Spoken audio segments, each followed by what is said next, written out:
this is Astro Triforce for www.WatchUsPlayGames.com. You are listening to ListenToMePlay Super Metroid Part 2. This is the second installment and the final installment in my podcast series for Super Metroid.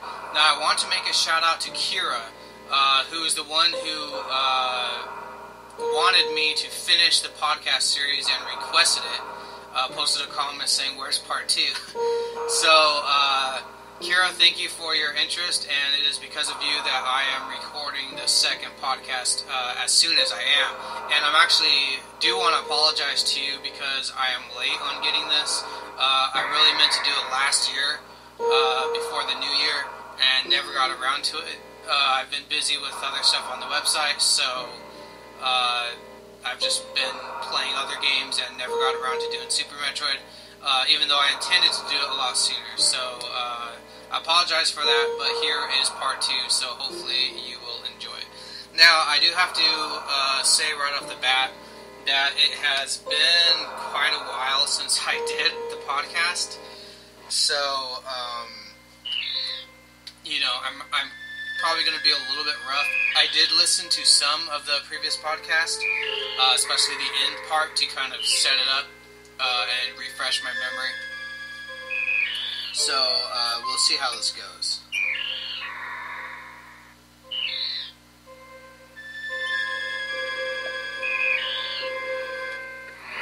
Alright, and Kira, hopefully you can hear my voice a lot better than last time. Pretty much everything has evolved since I did this last podcast.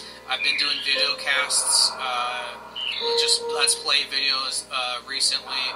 So ever since I got my new webcam, it's been quite a while since I have done a podcast. In fact, another game I need to get back to and finish is Resident Evil 0. I badly need to do my last podcast for that. So maybe, actually, I think you might have inspired me, Kira. I might go ahead and do that as soon as I finish doing this while I'm at it. Okay, so... shoot, I'm not even sure which one it is. I believe it is the second one. I know I am at Meridia. I just got my space jump. And I am supposed to be making my way to fight the boss of Meridia. So let's load this file and see if this is the correct one. Yes, it is. Okay, so here we go.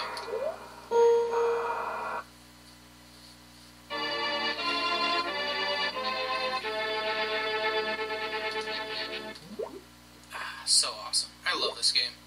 Let's just listen to the music real quick.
Alright, that was the Meridia theme.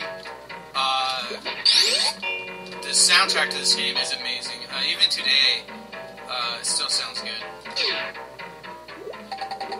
Except for this part. This part's kind of annoying.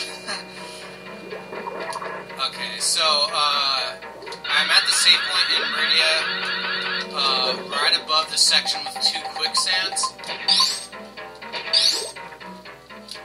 And I talked about in the last podcast how you want to go down those quicksand areas because there are 2 secrets below.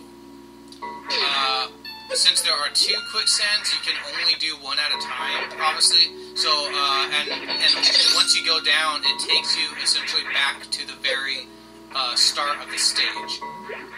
So, you need to take 1 down, and then you'll have to go back up and take the other one down. Let's see, I don't think I took any of them down yet. No, I didn't.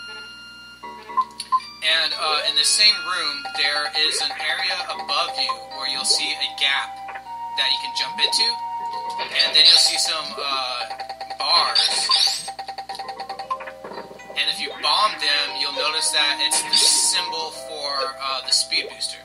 So what you want to do is do your speed booster, and then press down to charge up, and then press up and jump, and you'll shoot through the roof and through 2 bars or 4 bars of that are blocking your path, and you'll go all the way to the top where you'll find a secret.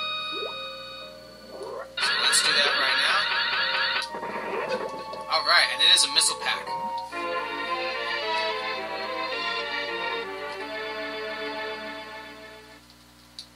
Alrighty. And then on the other side of the missile pack is a super missile pack. So that's 5 new missiles and 5 new super missiles.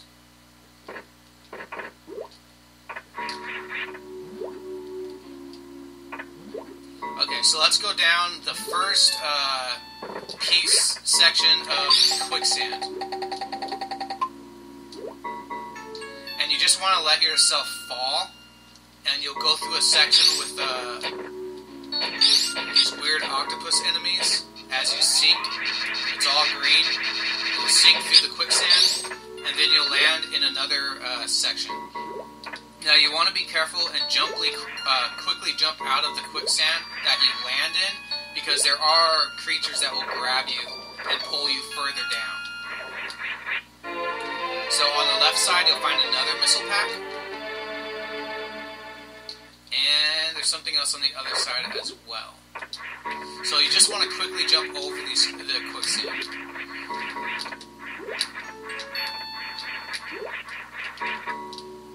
And on the right side, you will need to quickly wall jump off the wall, or keep jumping off the quicksand until you jump high up. And you'll need to very quickly double tap down and roll into a ball so you can roll into the gap. And as soon as you do that, you will see a power bomb pack. Power bomb. Select power bomb and set it with the Y button. Alright, getting lots of power-ups here.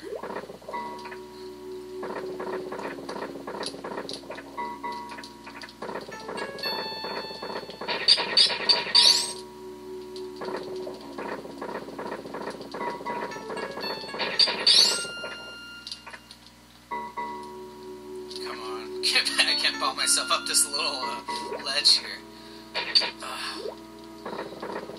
Now there's another power-up in Meridia that would allow me to easily get up this gap. Extra brownie points if you know what it is already. Okay, I don't think there's anything up there, so I think I'm just wasting time.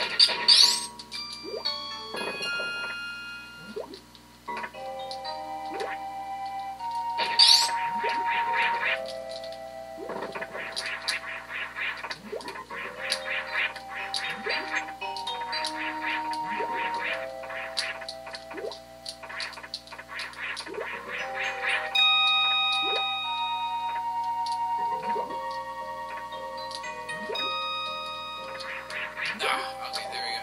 So now I'm at the top part. Some boulders will fall from above and hit you.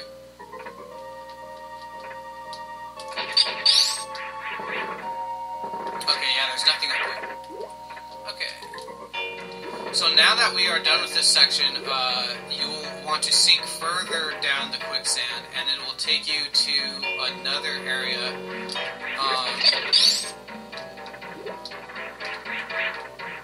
Where you will find the mini guys that look like the boss of Meridia, little fish things. And you will want to go all the way right until you find a lone grappling hook block on the upper portion of the screen. Now you want to be careful not to fall into the quicksand here either, because I believe something will pull you down. And you have to be really, really good. And I just did it in my first shot, and I just surprised myself. What you want to do is grapple hook onto the block and swing to the other side, and then the block will disappear after a while, after a bit. When the block disappears, you want to quickly jump into the quicksand, and then jump as soon as you touch the quicksand. If you do it correctly, you'll be able to jump real high, and you'll actually be able to get all the way through the block and on top. Alternatively, you will need to wait until you get another power-up called the screw attack, which we'll be getting a little bit later. Not the screw attack, the space jump. If you get the space jump, then you'll be able to easily just jump up here. But you can actually get this power-up before you get the space jump by literally doing what I just told you. Jump onto the quicksand and then jump through the gap. And then you also have to have some advanced skills to actually get all the way to the top. There will be a really long chasm, and you will need to wall jump off either one side or both sides, alternating. Alternating can sometimes be easy, but if you hold the run button and then you jump, you can actually just keep wall jumping off the same wall, and you will quickly soar to the top if you do it correctly. Now, as soon as you get close to the top, you will encounter some enemies, so you'll want to shoot upwards. And the enemies will kind of keep you from being able to get up there easily. Alright, I just did it. Okay, so now I am at the top. Go over the chasm to the other side, and you will encounter some blocks that break when you stand on them. As you are falling to the last, what seems to be the last section, you will want to hold right. If you don't, you may hit other blocks on the left side that also collapse, and once you've collapsed through, you cannot get back up. And you'll have to repeat this whole process over again to get back over here. So go through this door, and it'll lead you to another new power bomb. Now, immediately you want to set a power bomb. If you do it really fast, you won't have to wait for this little creature here. The creature is going to break through the quicksand on the other side. He kind of looks like a, let's see, what does he look like? He's just basically two legs with saws on the ends, and he just kind of folds over himself to walk, to move. And as he does so, the saws hit the sand and break it, allowing you to access the other side. It's the only way to get over here. If you don't lay a power bomb, because blocking your access to the sand is some material that you can only break with a power bomb. And if you don't break it, then the guy just climbs up the material and to the other side, and will just go around the screen. He'll climb on the sides, and then on the roof, and then on the floor, and just keep going like that in a circle. And then once he's broken all the sand, you can go ahead and kill him if you want. If you feel evil. This is a poor innocent little guy who's just trying to help you. Alright. Go through this little maze that leads you to on the left side, and you will see a Chozo statue holding a new power-up. What is it? Let's collect it. You've got the spring ball. Now, the spring ball is a completely optional item. You do not need to get the spring ball. You can completely skip this section and never even find the spring ball, and it won't matter any. You never really use the spring ball, to be honest. One of the only sections you'll use it in is the previous section that I was at, where I was saying it was hard to bomb myself up. If I had the spring ball, I could have just jumped. The spring ball allows you to jump while you are in a ball. So it would have allowed me to get up there a lot easier. But, you don't really use the spring ball. You get it way too late. They should have given it to you very early on. Okay. So now we are back down.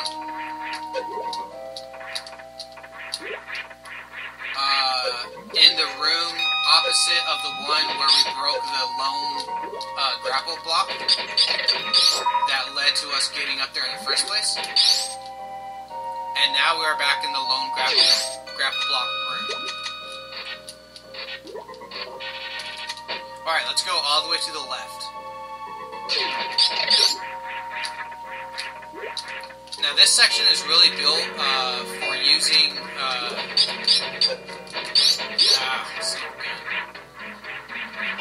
using the space jump, but because quicksand falls from the ceiling and pushes you down. If you can, you'll want to freeze the little creatures that are falling from the ceiling, and they'll work as platforms, allowing you to get across a lot easier. Let's see, where were we? Okay. I see where we're supposed to go now. You'll want to freeze the little creatures before they fall all the way through the quicksand, or else you won't be able to use them as platforms. This section is so annoying.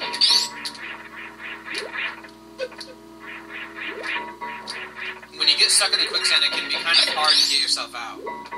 Just keep trying to jump and pressing left and right on the control pad and jumping until you get out of the quicksand. Okay, so going all the way left from the room with the lone grapple point will take us to the map room from before, and eventually back outside of Meridia. We are now directly above the point where you shatter the glass with a power bomb. There's this little, basically kind of a secret in the roof, and you fall from there, and it leads you back to right outside the glass canister that you shattered before. Okay, so I'm going to go ahead and save using the save point down here. Since I got all those power-ups, all the power bombs, and the super missiles, and the regular missiles. So we don't want to have to repeat that whole section again, because that's kind of annoying. Love this music too.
Just listen.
Sorry, I just love the music in this game so much.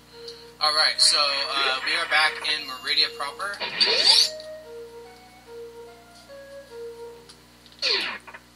Check my map. Okay.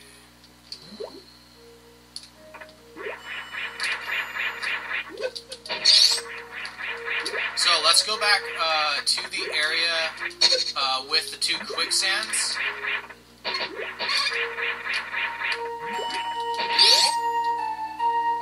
So we can go through the left side quicksand this time. Okay, we are back in the room with the jellyfish that you can grapple.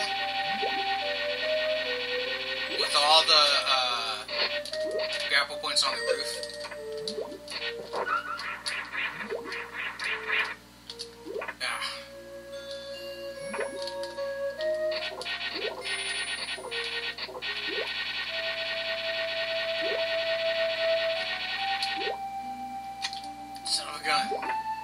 Having trouble.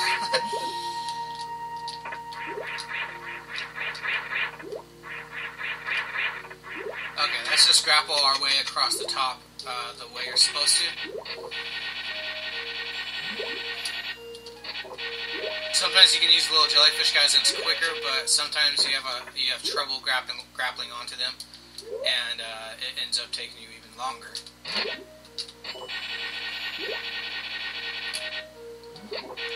Grappling in this game is so innovative, and it's just fun to grapple. Alright, we made it. It also takes some skill to grapple as well. Crap, man, I'm low on energy. You know what, I know where, this is kind of going to be annoying, but I know where there's an energy tank that will fill my energy all the way up. So we're about to fight the boss, too. Actually, you know what? There's an energy tank in here as well. Should I wait? Probably. Let's just go back, go out of Meridia. Oh wow, I just killed one of the jellyfish. I don't think I've ever killed one of them before. He exploded.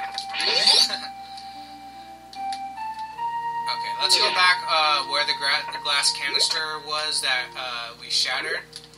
And if you go to the left, where you're at Red Brinstar, there is a energy refill station there. If you go all the way to the left, the point where you fell and you couldn't get back up until you got the ice beam to freeze those enemies that go move across the screen.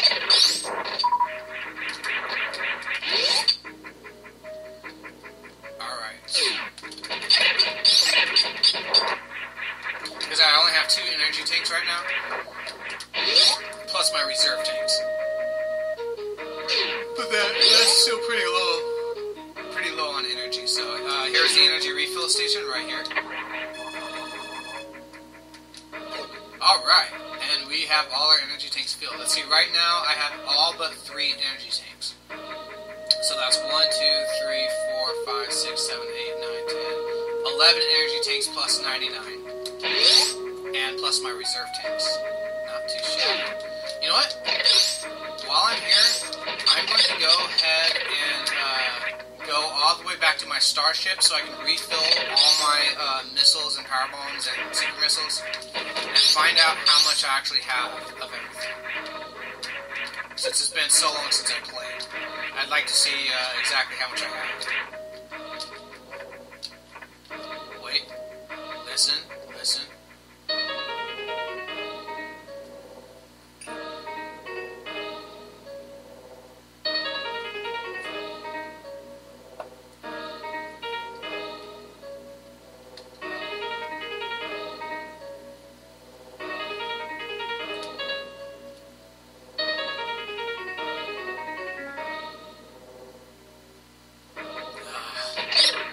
Love it.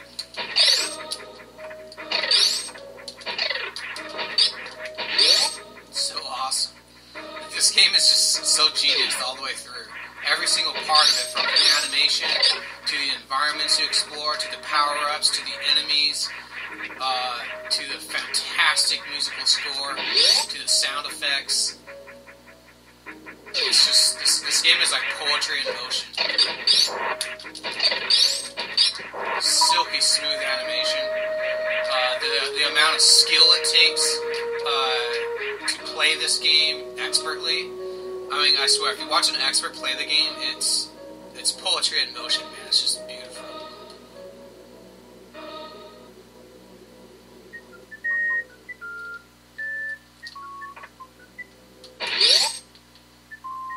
Alright, we are heading to Crateria and to our starship.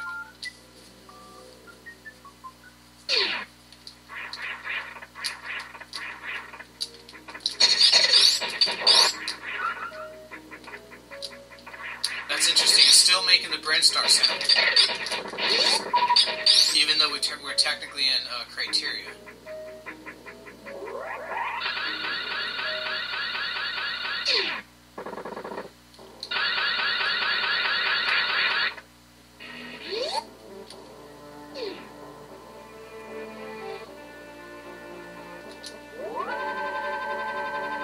Let's listen to the music here for a bit too.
my map.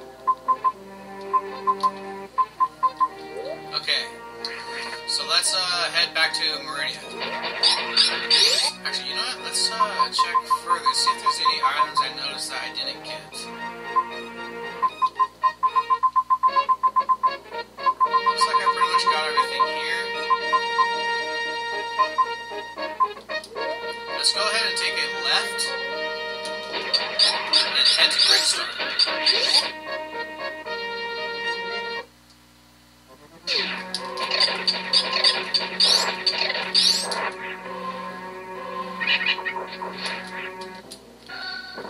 This is one of the themes that I actually don't like in this game. I actually hate this theme. It's just way too bassy and just ugly sounding.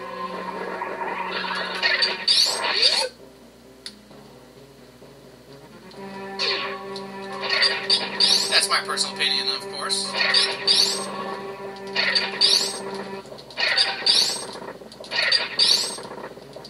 It does kind of have a threatening feel to it, though, which is good.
Easily, probably the most flat-out coolest theme in this game is by far this Brinstar theme. It's just epic, man.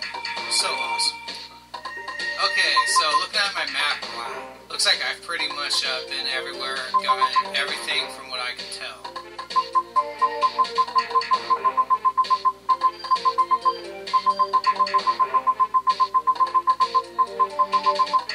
Okay, let's go ahead and make our way towards Brinstar, or towards Meridia.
power-ups I have. So I have, right now, I have 200 regular missiles, 45 super missiles, and 40 power bombs.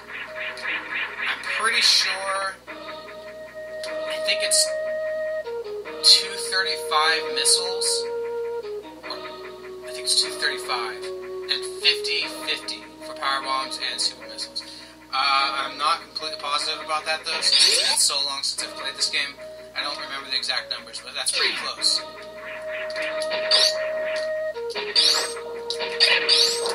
So at this point, I pretty much have almost everything in the game.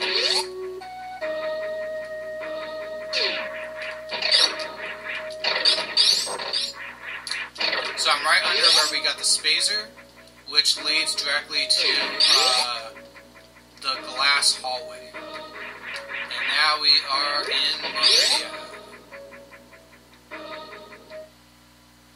Okay, so let's go find the other quicksand and go down the left side.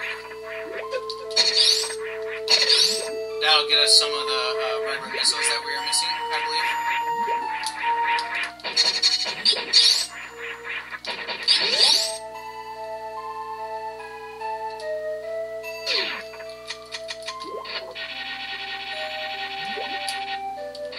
Swing it across the grapple points.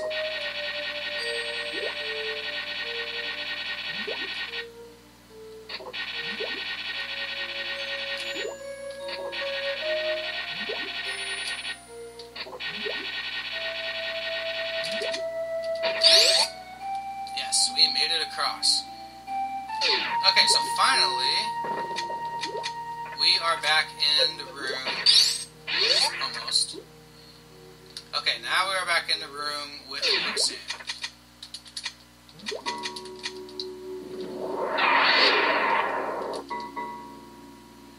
Gonna go ahead and save in this room right here.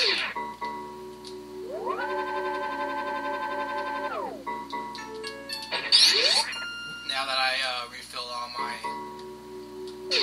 weapons. Okay, so let's go down the left side of the quicksand beneath us. Okay, so we are falling through the quicksand.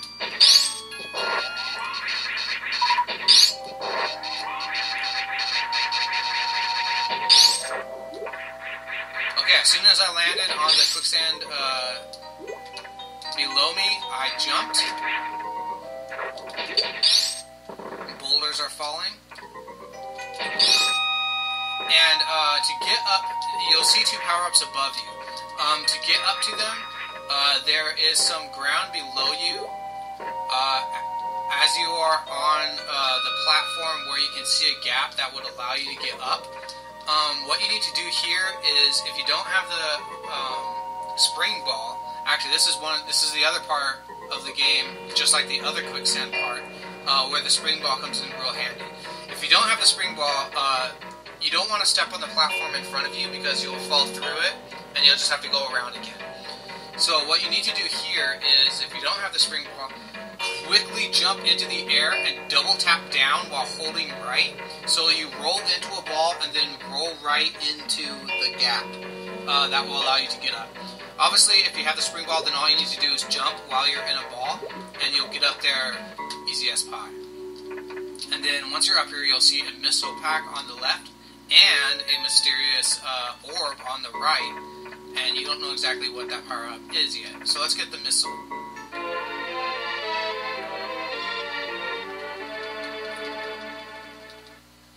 Alright, so we got the missile pack. Now we have 205 missiles. Let's see what this other one is. It is a reserve tank. Let's see how many reserve tanks we have right now. Pause it, press R to go to Samus. I have 3 reserve tanks. So I can see that there's a number of items I'm still missing as well. A number of equipment. Under the beam, I have Charge Beam, Ice Beam, Wave Beam, and Spazer. And there's another blank spot. So there's another beam I'm missing. Under Suit, I have Various Suit and Gravity Suit. Under Miscellaneous, I have Morphing Ball, Bomb, and now Spring Ball. And there's another one that I'm missing below it. And under Boots, I have High Jump Boots. Then there's a gap or I'm missing something, and then I have the speed booster. And I have 3 reserve tanks, which equals 300 energy. So let's collect this other reserve tank, and I will have 4 reserve tanks. Reserve tank. Awesome. Alright. So now I have 4 reserve tanks, which is all of the reserve tanks in the game. And that'll allow me to have, when they're all filled, to have 400 extra energy. To fill your reserve tanks, you need to have all of your regular energy tanks filled, and then collect more energy, and it'll start refilling the reserve tanks. Okay, so like I said, when you fall through the quicksand, you'll have to make your way all the way out, and then back up again. So, we fell through the quicksand, so let's make our way back out through the glass hallway.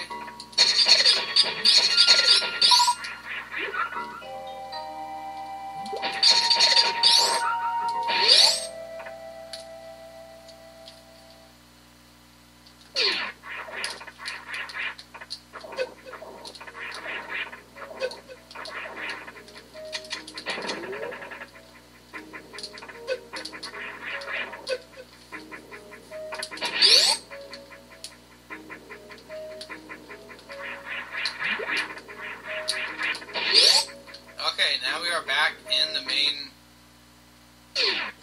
Meridia entrance.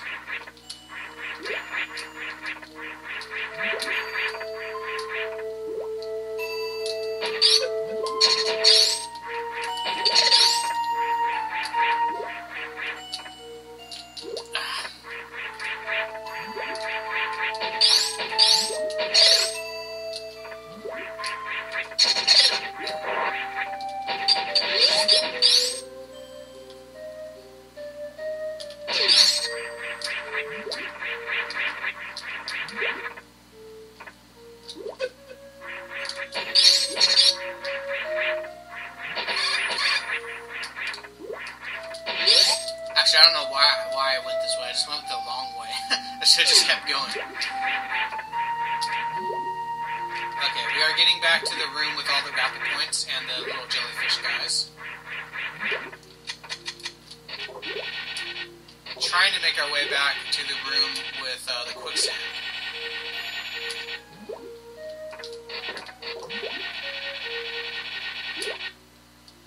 There's a little known exit in this room above us.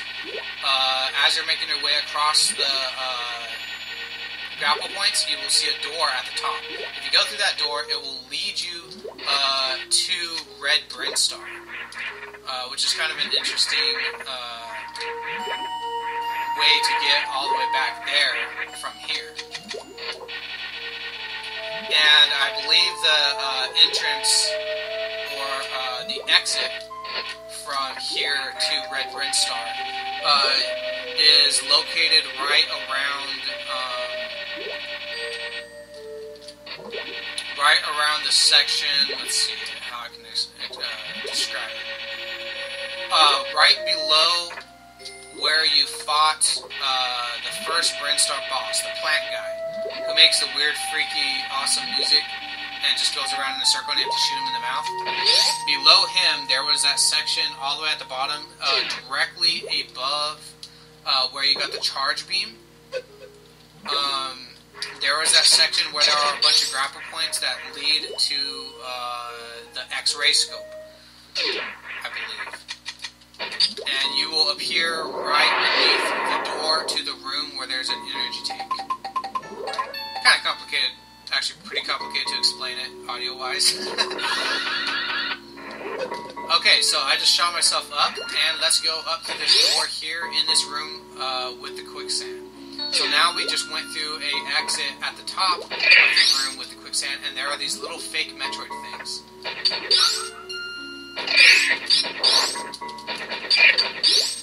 They're like weak Metroids. I guess they are baby Metroids. You'll need to use your speed booster at the bottom to break your way through the section with the baby Metroids. And it will lead to a boss fight. A worm. Seaworm. Speaking of the boss with funky music, here's the funky music.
Just listening to this music, it's so awesome. Okay, now obviously the easiest way to beat this boss is to just use super missiles and you'll kill them right away, but where's the fun in that? I like to fight bosses with regular missiles just because you kill them so fast, it's so easy. I kind of think it's like cheating if you just fight them with super missiles. If they ever remake this game, which I hope they do for 3DS or Wii U or something, I hope they add a hard mode where you can only use regular missiles.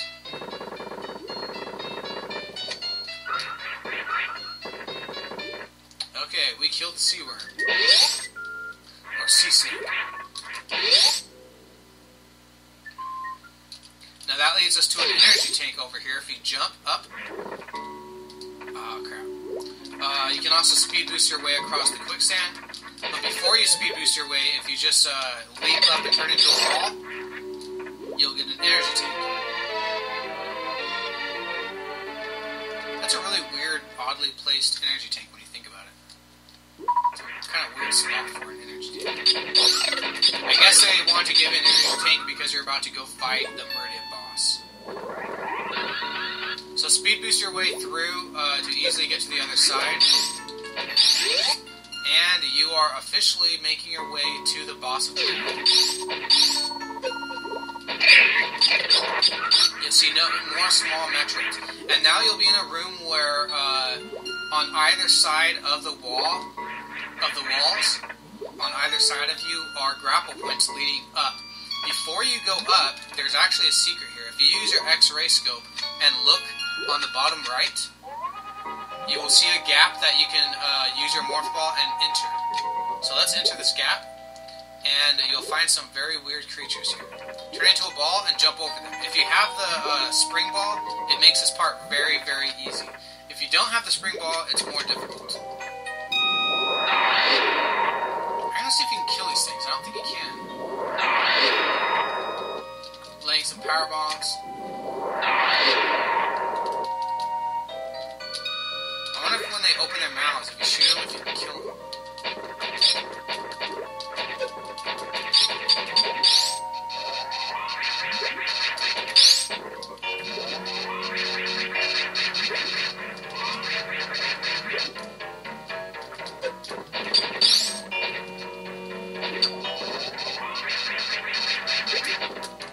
Nope, looks like you can't kill them. Let's lay some more power bombs just to see. Maybe it takes 5 power bombs.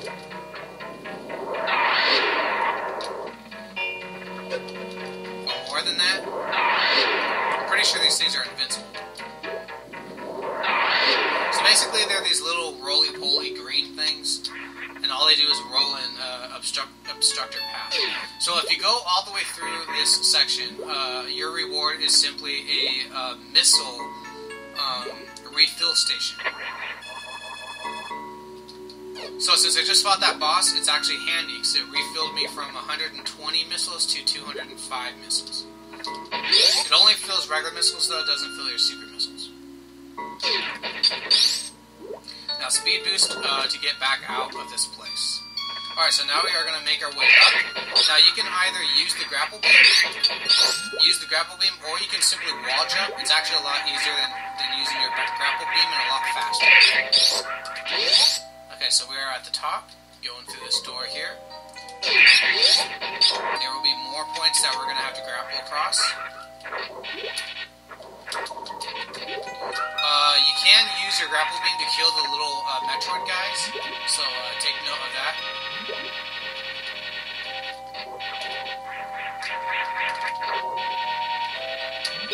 And a cool thing, the side walls, basically the wall of grapple points, if you grapple onto it and just hold the button, Samus will crouch against the wall, and then if you press jump, she'll leap off it with her feet, allowing you to kind of jump in the opposite direction. And to jump in the opposite direction, once you're holding it, just hold right and press jump while holding R.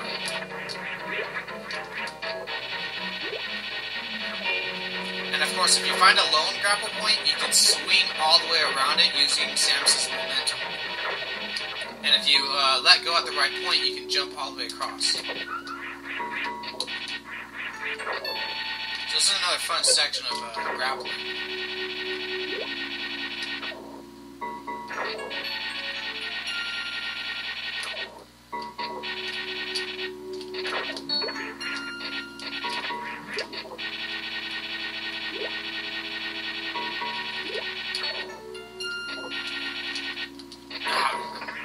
Having trouble doing the advice I just gave you about when you grapple onto the wall.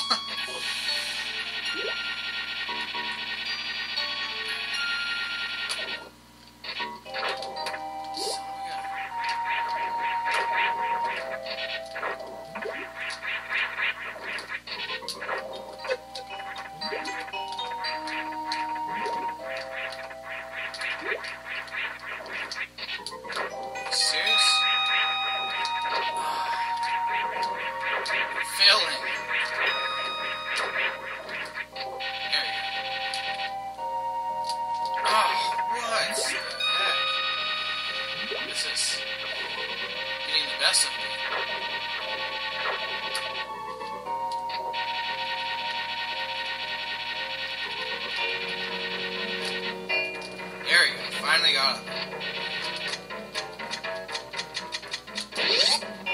Okay, you'll find a door on the upper part here, and inside you'll find a save station and an energy refill station and a save point. So go ahead and save here because you're going to be facing the boss of Meridia. I can't remember its name.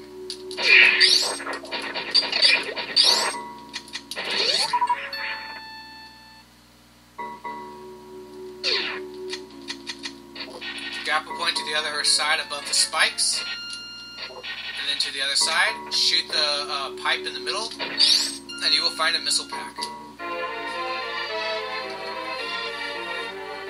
So now I have 210 missiles. And if you just go ahead and fall onto the spikes, you'll notice that they won't hurt you. So fall down the first set of spikes, and you will be in a secret area where you will face the boss. You see an eye door?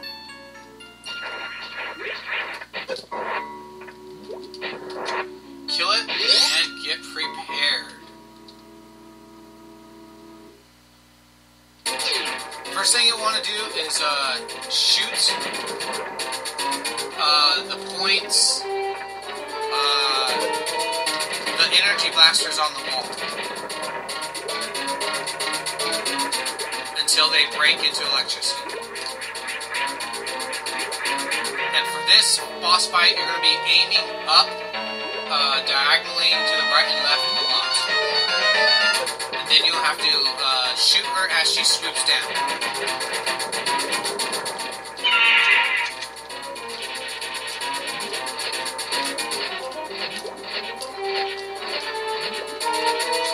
Now there's a secret here where once you've shot off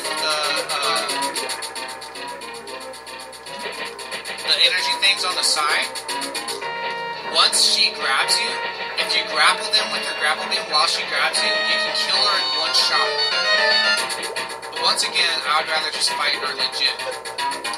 It's just more fun that way.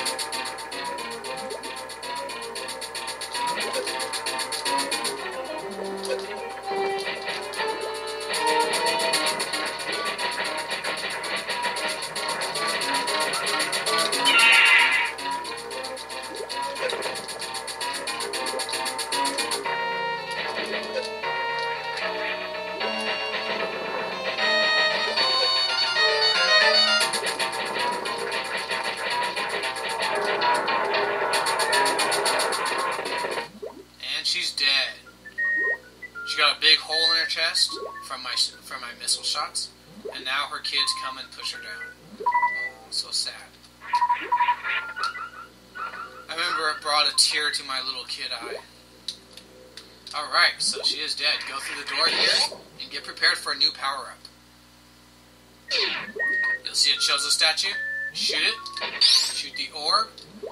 Very awesome looking. You have the space jump. True to its name, the space jump allows you to continuously jump in the air. Now, the space jump literally changes the mechanics of jumping and makes the game feel completely different. There are some people who don't like the space jump just because of how it feels. And you can turn it off in the Samus menu, but you'll need the space jump to get out of this area. Although you might be able to run and wow, if you grab onto this the electricity, it hurts you. It hurts Samus. That's awesome.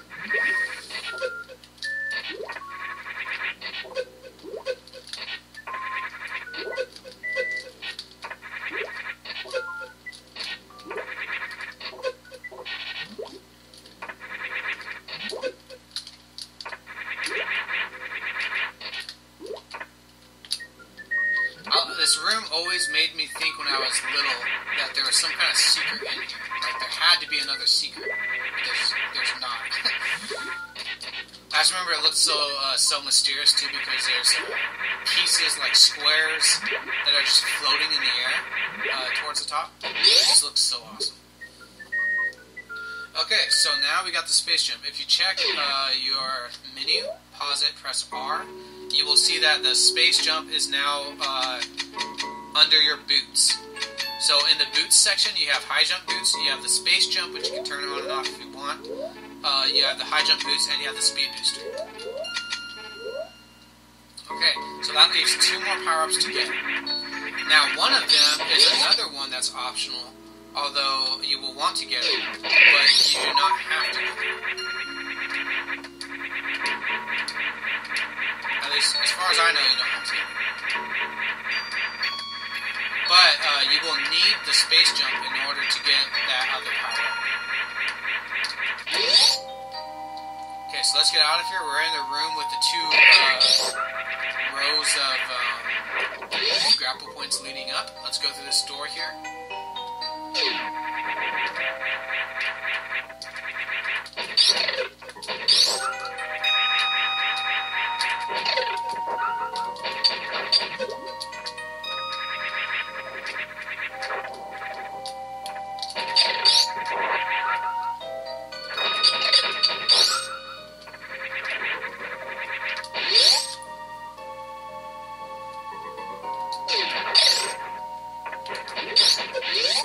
This is another section that feels like there should be a item in there somewhere, but there's not.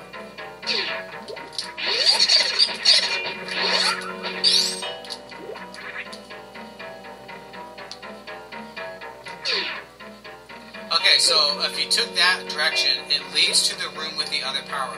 To find it in your map, you will notice a section of blue near the top of the map that you haven't accessed before. And it'll be right next to the room with the long elevator thing in the center of the map. Adjacent to it, you'll see a lot of blue near the top. That's your clue that there's something hidden in it. So basically, you'll see the section where you could climb up, and if you go to the left, it leads to the long elevator part. You want to go on the opposite side of that, and then space jump all the way up, and you will find a hidden door. A door that is very hard to access without having the space jump. You can wall jump up here, or you can bomb yourself up here. So go through the door once you get up there. Make your way up. It's pretty cool. You're in a section of Meridia where there's no water. So it's a dry section of Meridia, which is pretty cool.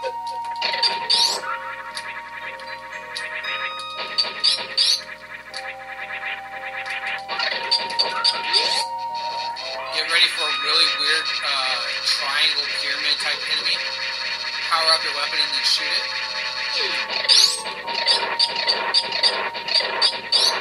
And just keep shooting it because it's fun. And you'll be in a room with a lot of space pirates. And you'll notice that it's really hard to kill them. You can kill them by charging up your weapon and then jumping into them. Or you can go to the bottom. You'll see a Chozo statue. Shoot it, and he'll be holding a green beam weapon. I wonder what it could be. Let's collect it. You got the plasma beam. Sweet. So the plasma beam, if you pause and go to your Samus menu, is the last item under beam. You've got charge beam, ice beam, wave beam, plasma beam, spacer beam. Or spacer beam, plasma beam. Once you get the plasma, it's a two-part beam. What do you call? There's two beams that shoot out. Whereas the spacer is 3 beams. So the spacer is wider. The plasma beam is longer. However, the plasma beam is way more powerful. It's kind of cool. I was going to say, once you collect the plasma beam, it automatically turns the spacer beam off. And if you turn the spacer beam on, it automatically turns the plasma beam off. Because you can't have 3 and 2 at the same time. One fun thing to do is to turn off all of them and try just having the charge beam, for example, or turn them all off, and you'll be back to your regular weapon. The pathetic little one that you start the game off with. Turn on just the charge,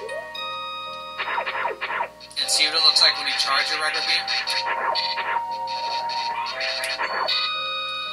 And then, let's see, turn the charge off and turn on just the ice beam.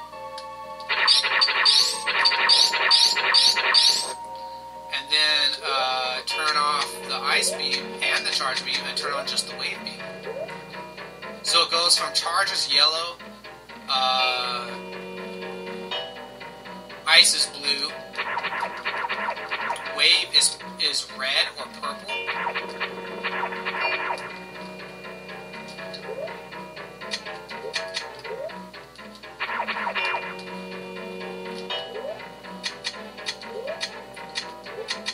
then turn the wave off and turn spacer on. Spacer is yellow. And then turn everything off but the plasma.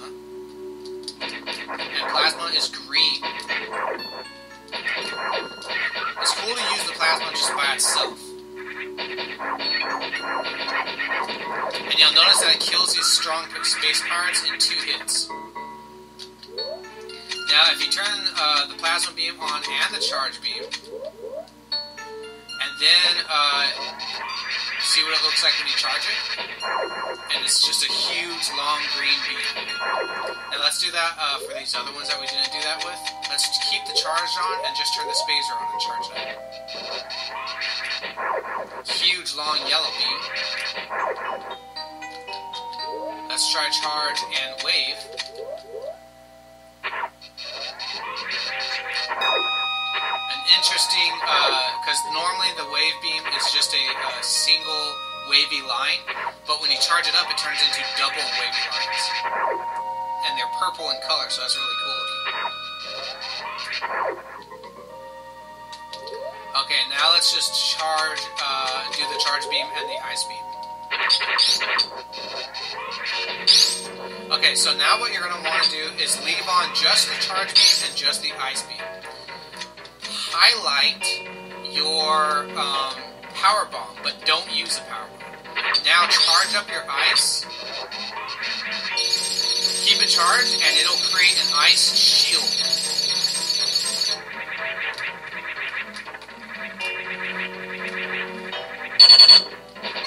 And then it'll dissipate after a while.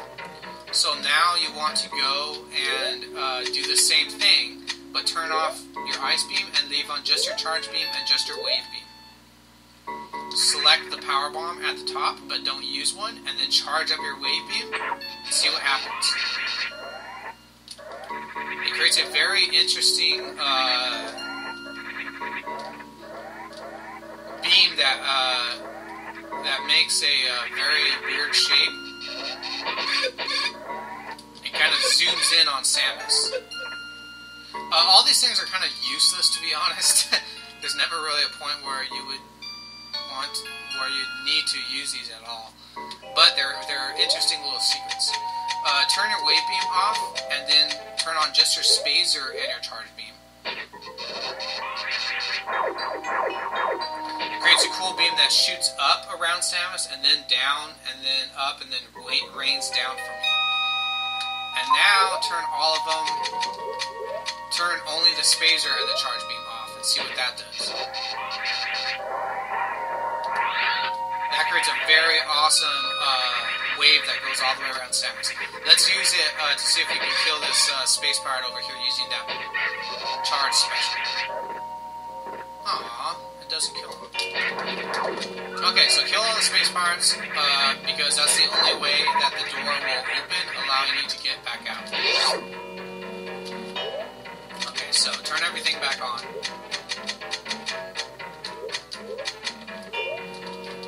Turn the plasma beam with the ice beam, and you'll get 2 long blue beams. You can kill this pyramid enemy in one shot, showing you just how powerful your new beam is. Okay, so we are done with Meridia. Once you've beaten the boss, you are done.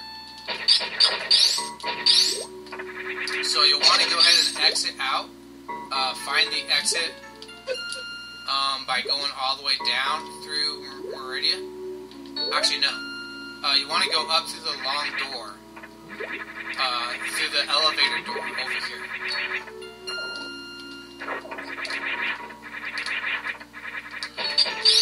So, we are just outside of where we got the plasma beam.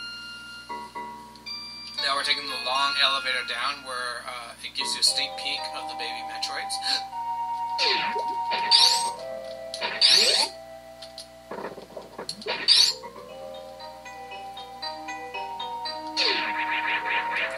And now you'll be in the room with the small baby things of the Meridia boss and the quicksand that falls from the roof and pushes you down into the quicksand at the bottom. And you can just space jump your way all the way across there and easily get across now that you have space jump.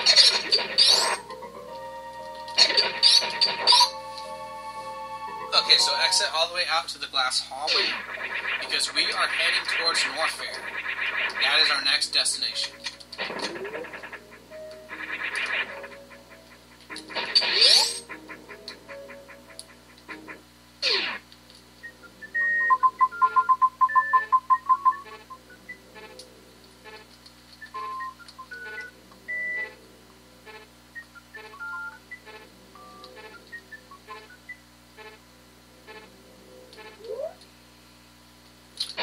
Before I do that, I'm going to go through this monster section that leads to where you fought Kraid.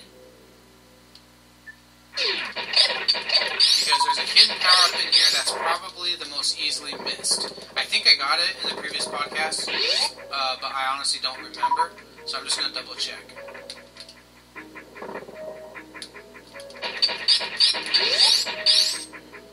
It says in the room with these flying enemies. Kill the flying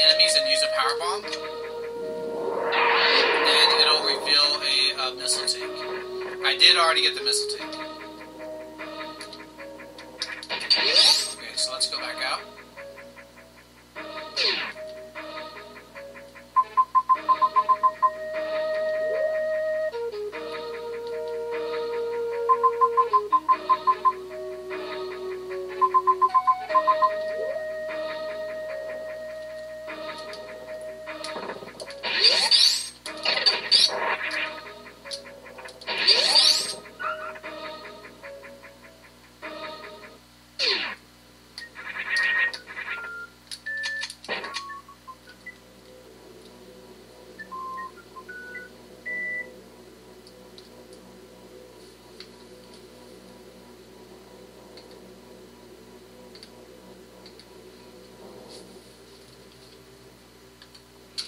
Okay, we are in Norfair. Let's listen to the music.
This music. There's really nothing to it. It's like too nondescript.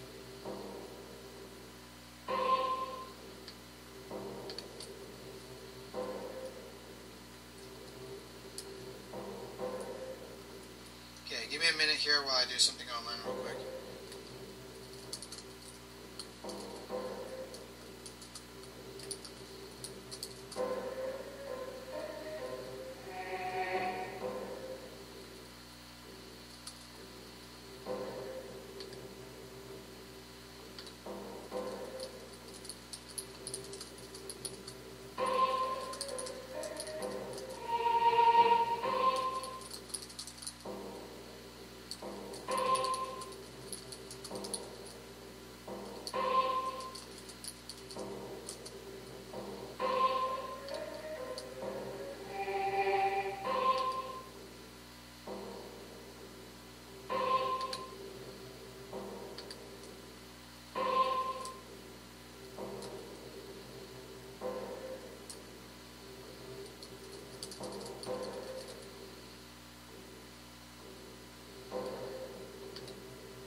Okay, sorry about that. Just updating my backloggery to reflect that I'm playing this game right now. So if you go to www.backloggery.com/AstroTriforce, you can see the list of games that I'm currently playing and my progress in them. Okay, so that's the boring music to Norfair. All right, let's check Norfair and see if we've pretty much gotten everything here. Looks like we have. So you will notice at the bottom right section of Norfair, there's a boss symbol, and there's a bunch of blue, indicating that you've never been over there. So let's head towards that area and see what new stuff we can access.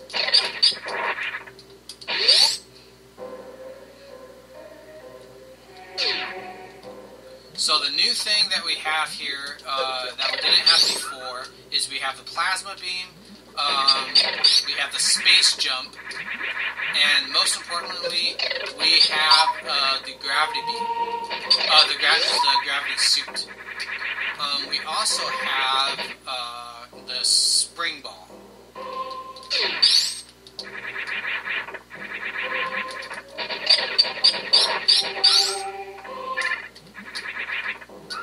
Another hard to find item is in a room leading from the first door that you can enter on the right side in Norfair. The second square room. There's those things that kind of jump around, kind of little flying, hovering things. There's some lava, and you can shoot the wall in the corner of the lava, and there's a missile pack there. I already got it, but that's a really hard to find missile pack. If you don't know it's there,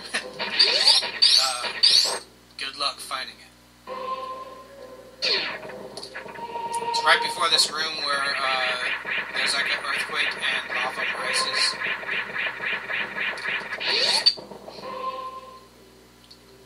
Okay, so now we are in the room that led to the reserve tank, and then on the upper left, and then the upper right led to the speed booster. Powerbomb this floor here, and it gives us access to the lower portions of this room. Let's keep going down, so we're heading towards that boss symbol in the bottom right corner of the map. And the rest of the blue here.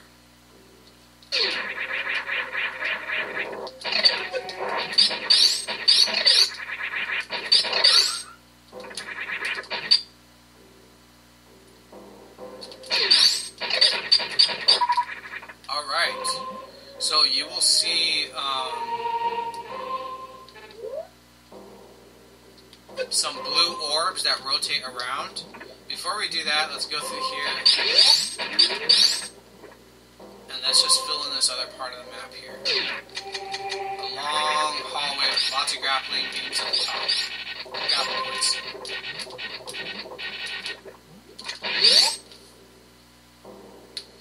And that led to an energy refill station. Nice, this is handy. Let's do the energy refill station. Let's go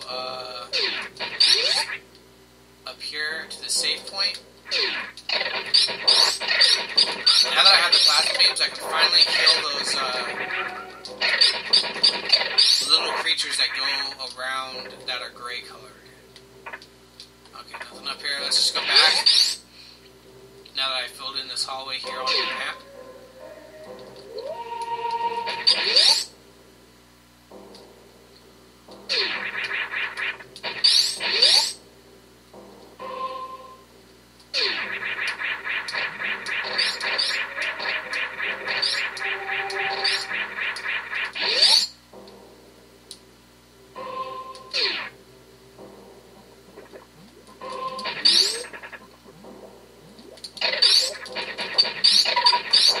Alright, and you'll see a power bomb door here at the bottom. So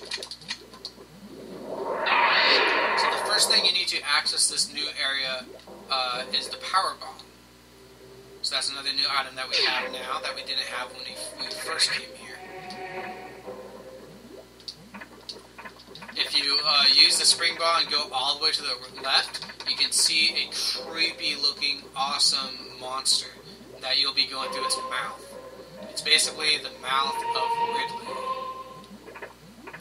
Now, this whole section is full of lava, so you will need the gravity suit to be able to move around in here freely. Even if you can move in freely, you cannot reach the top. And that is why you need the space jump. Let's use a power bomb here, see if we can kill these creatures. Little dragon things.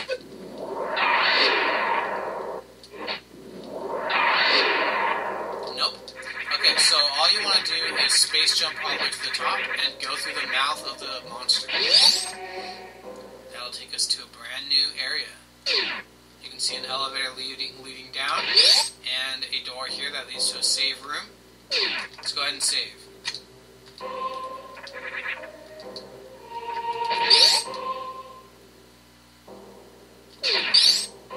I just accidentally selected no.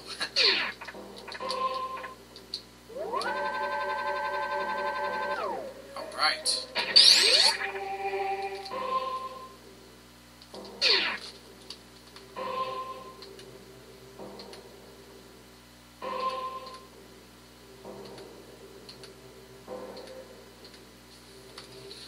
Okay, let's go down the elevator and let's get prepared to hear some new music.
Alright. I remember when I first heard that, way back in 1994, man, my mind was blown. Like, it was just so badass.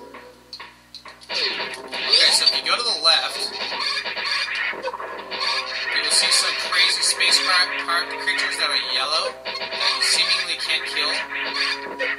If you charge your gun and you hit them, you can't hurt them. Charge and then flip into them a bunch of times, it'll hurt you too, but it'll also hurt them. Let's see, it takes about 5 hits.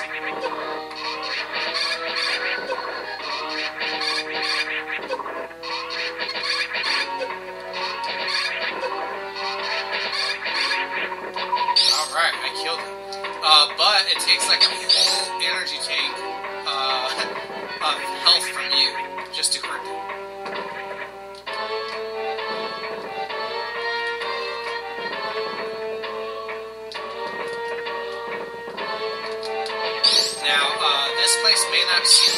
Actually, it probably does seem like it. You may not think that there would be a ton of secrets here, but there is actually quite a bit. So use your power bomb here, and we can go below. I'm not even exactly sure where this leads. You don't want to go in there yet.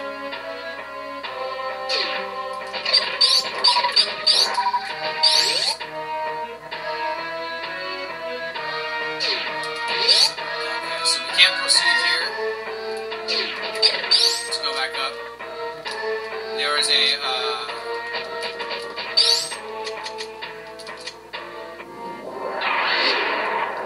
there's a barrier blocking us. So you can also kill these guys by using, I believe it's 3 power bombs.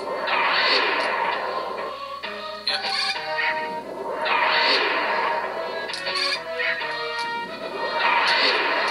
So that's the preferred method to killing them, instead of charging up and flipping into them, because that hurts you so much. You'll see some huge, powerful enemies here. And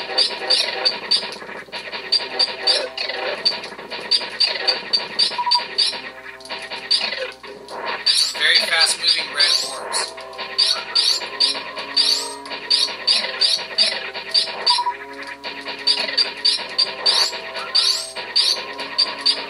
So if you go all the way to the top here, it looks like there's nothing in here, and there isn't, but you can see where a secret is. If you go all the way to the top and you use your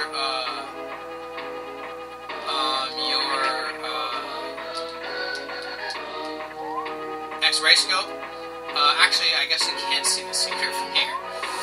I thought you would be able to. But on the upper left, when you fall from above here, roll into a ball and go left, and there's a secret room right there. That's another secret room that's pretty hard to find if you don't know it's there.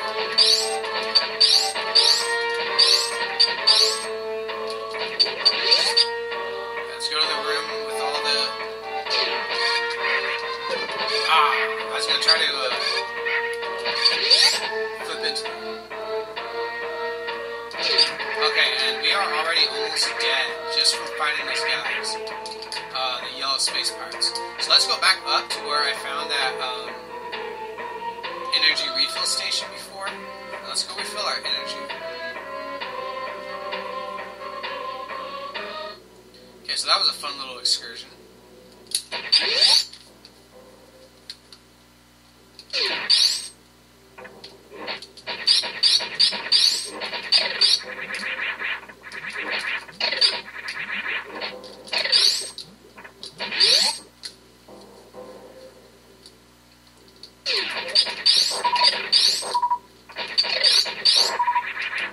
Getting my power bombs back.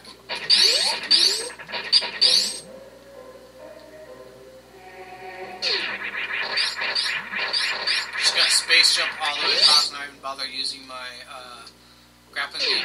And here's the energy refill station. Alright, from 2 energy tanks and 38 energy, all the way to, what is it? 1, 2, 3, 4, 5, 6, 7, 8, 9, 10, 11, 12 energy tanks.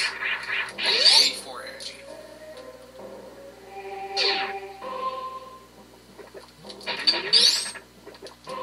Wow, there's 14 energy tanks total. That's crazy.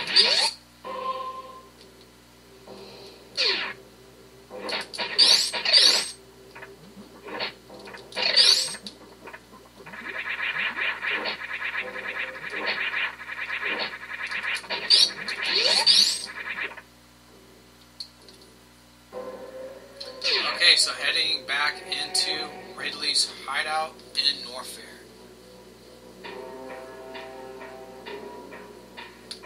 Or Ridley's lair. Hideout, lair, whichever. Oh. Going through the left side, and there's some fire that shoots up from the platforms, knocking you out of your space jump. You'll see some acid in this next room. Do not go into the acid, it will kill you very quickly, and you have no guard for it. Instead, you will see what looks like a Chozo statue inside some bricks. If If you use your X-ray scope, you can see that you can blow up the bricks with your power bombs. So power bomb, and you'll see the classic scene where you need to roll into a ball and go into its hands.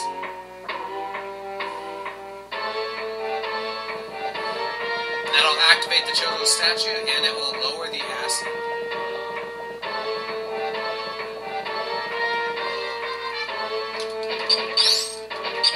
Alright.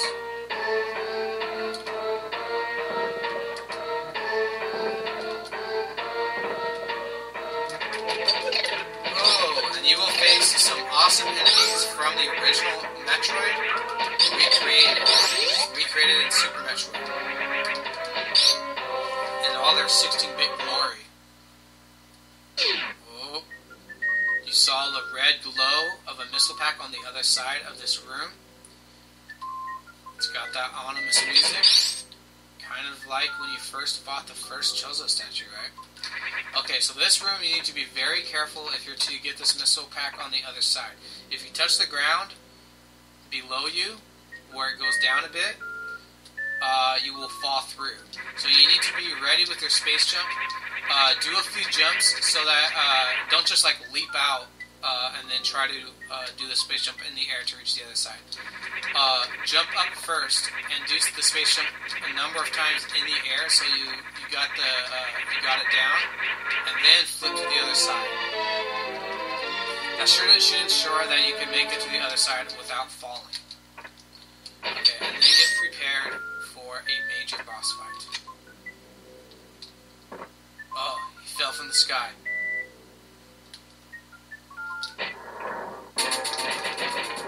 Okay, when you try to shoot him with missiles, you'll notice that he dodges them.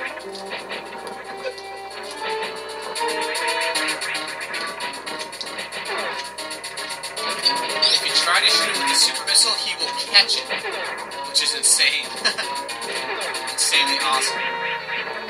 Let's see, what happens when you use a power bomb? Nothing. So what you want to do to beat this guy is power up and use a powered up charge shot with your plasma beam.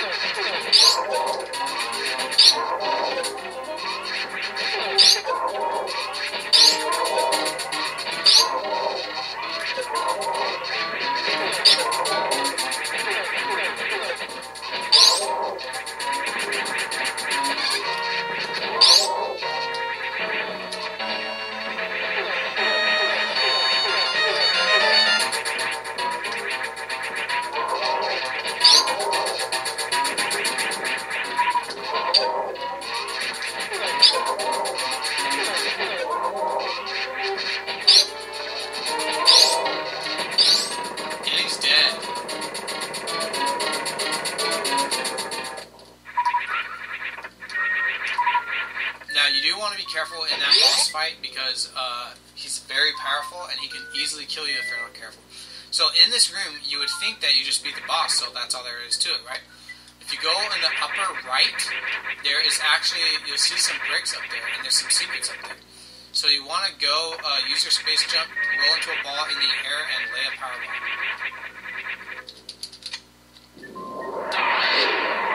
And you will see a super missile. So in this room with this boss fight, there is a super missile and a regular missile pack.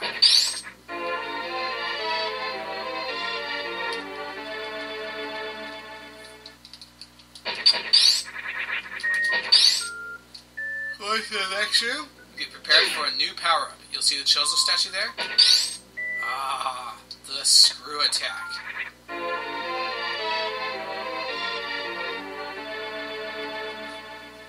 Easily one of the coolest weapons of all time. It turns your flip and your space jump into a weapon. Now, if you pause and you go to the other screen, to the SAM screen, you'll see that we have now gotten all of the items. You will see the screw attack listed under the spring ball, under the miscellaneous section. And you can turn it off if you want.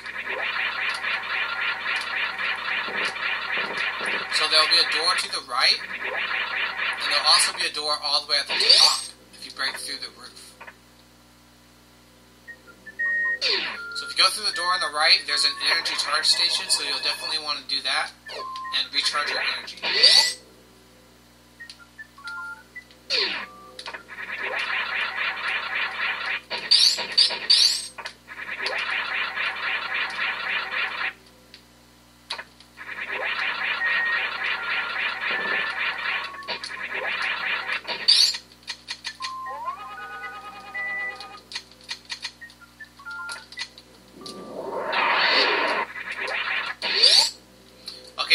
Room, get ready to run and jump with your screw attack.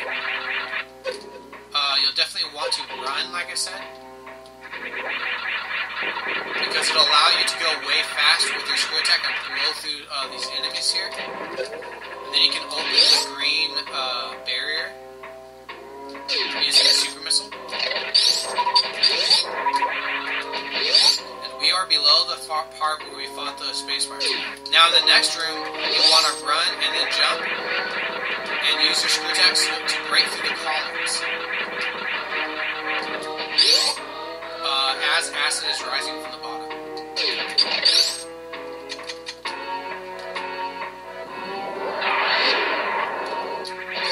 Now the cool thing about your screw attack is that you can kill these enemies.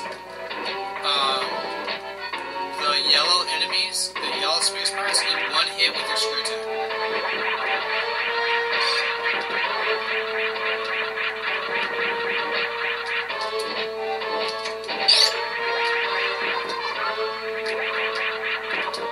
So keep going up. When you reach the top, don't go through the door, but instead shoot up, and you can break through the bricks. This will lead you to some more power-ups.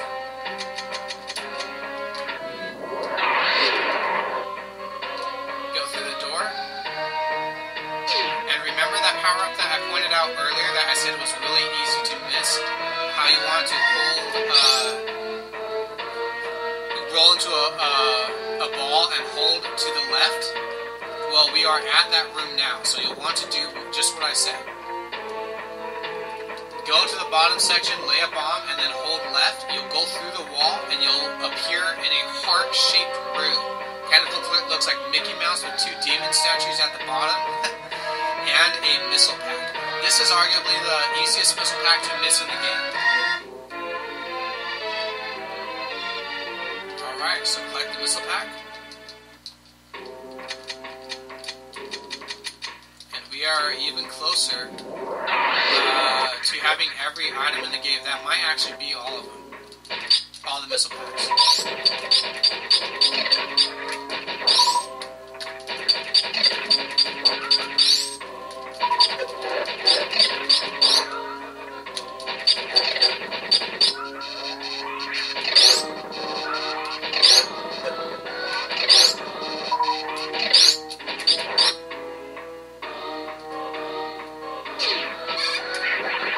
Now we are in the room with the yellow space parts again. Let's go ahead and go all the way back to the beginning and go up and save.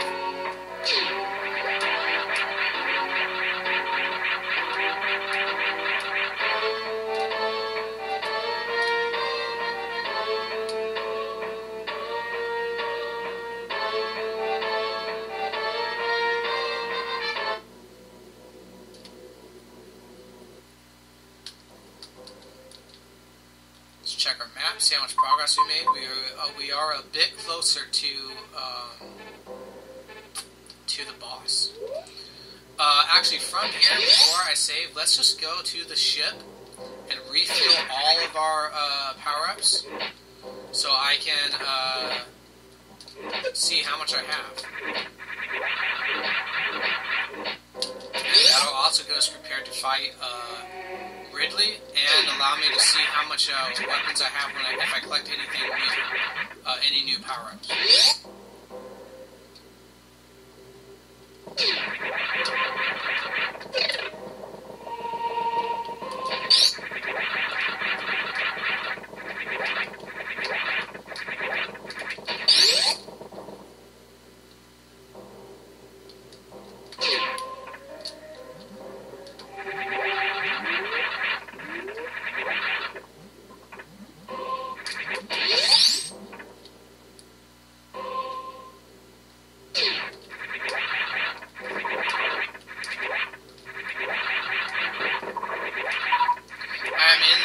right where we got the wave beam, which is right below where we got the speed booster.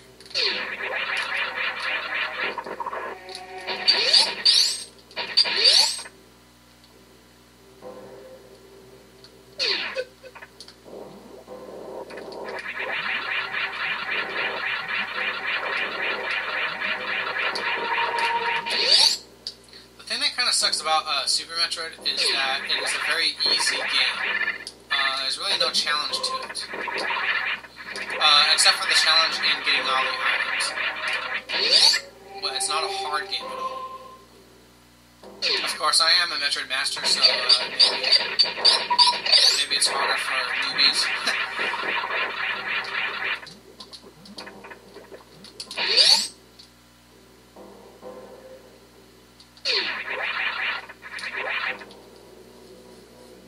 Okay, we are exiting Norfair, making our way up to Criteria and to our spaceship, so we can refill all of our power bombs, super missiles, regular missiles, and our energy, of course.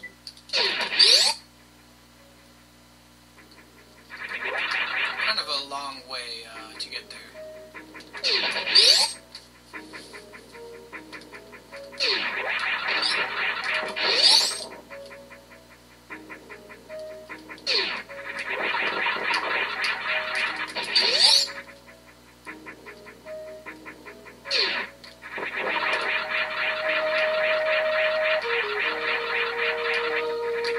This is one of the parts where you will actually, in Red Baron Star, you will actually want to turn your screw attack off.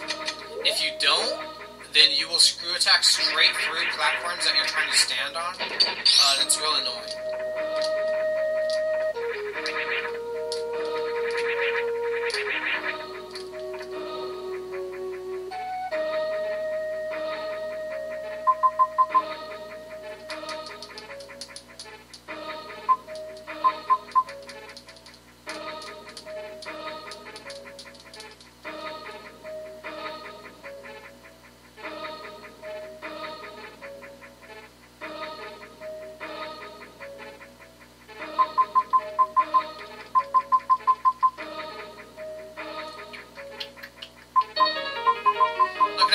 Trying to see if there's one item that I got. I'm having a hard time visualizing it. Okay, I think I see it. Yep, okay, I did get it. Okay. Okay, so making our way up, which leads us to the energy tank. Or the spaceship. Actually, you know what? I'm going to go ahead and take a quick break, so I will be right back.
let's head towards the ship.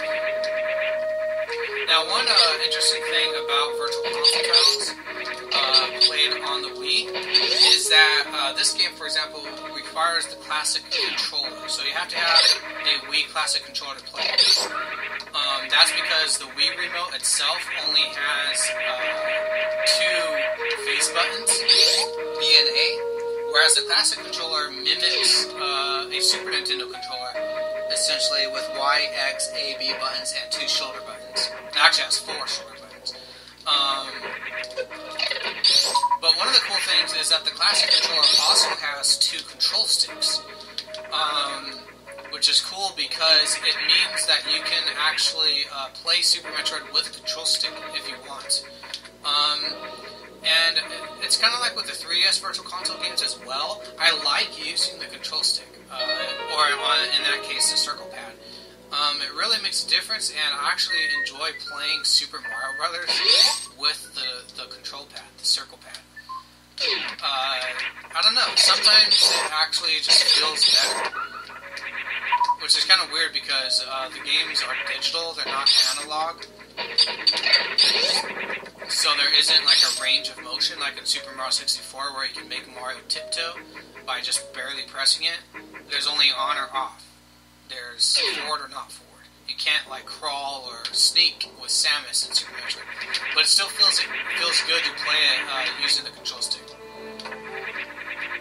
So it's kind of a personal preference, but it's just kind of a cool little extra feature playing these old games with the Virtual Console. Alright, so we are back at my starship. Let's enter it and refill everything I have. Alright, so I currently have 220 missiles, 50 super missiles, and 40 power bombs. So, if I were to guess, I would say that I am missing two regular missiles. I have all my super missiles, and I'm missing 2 power bombs. I'm also missing 2 energy tanks. Let's see, which way is the quickest back to Norfair?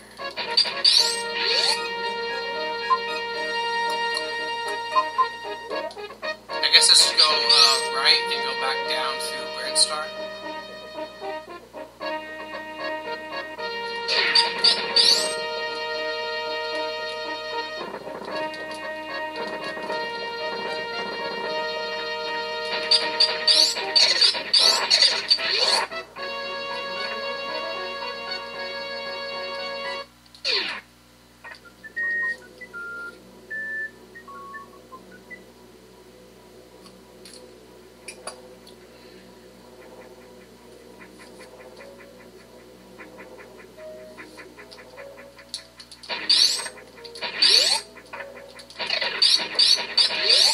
Okay, so the ship also saved for me.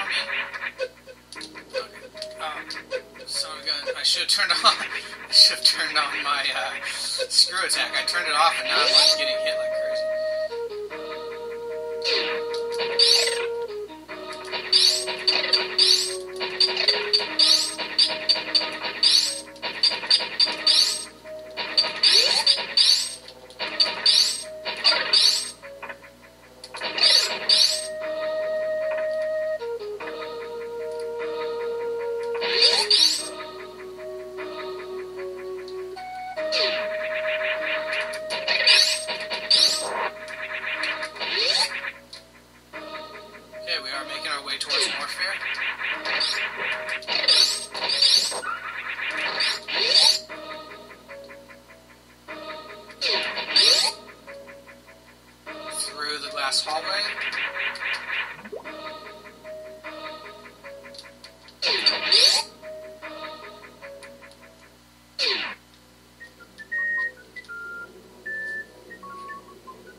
Okay, so we immediately want to go to the right.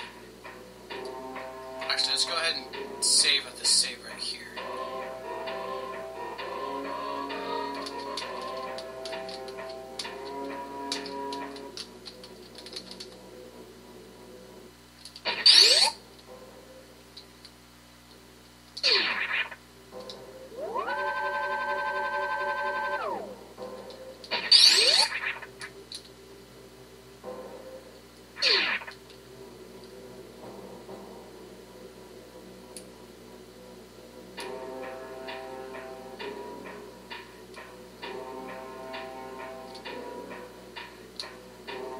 Okay, so go to the right. Be sure to turn your screw attack back on if you turn it off.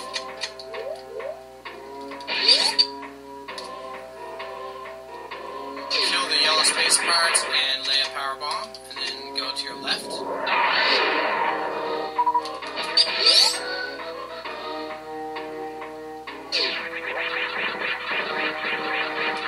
Screw attack your way through the pillars. And as you break the columns, you'll go into the next room where you'll want to keep making your way up.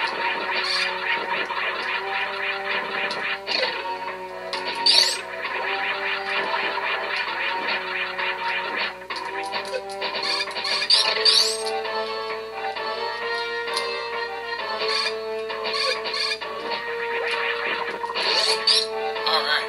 And then go through the door on the right. This is the area we haven't entered yet. It's a huge, large room with rising acid.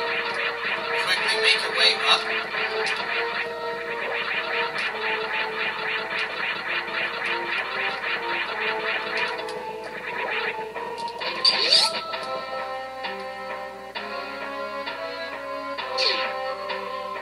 If you check your map now, you'll notice you're all the way to the far right. You're still way above the boss.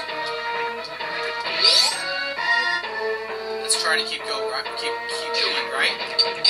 you'll be in a very strange room with a large mouth. There's a secret right there, but we're going to keep going up. Dodge the boulders.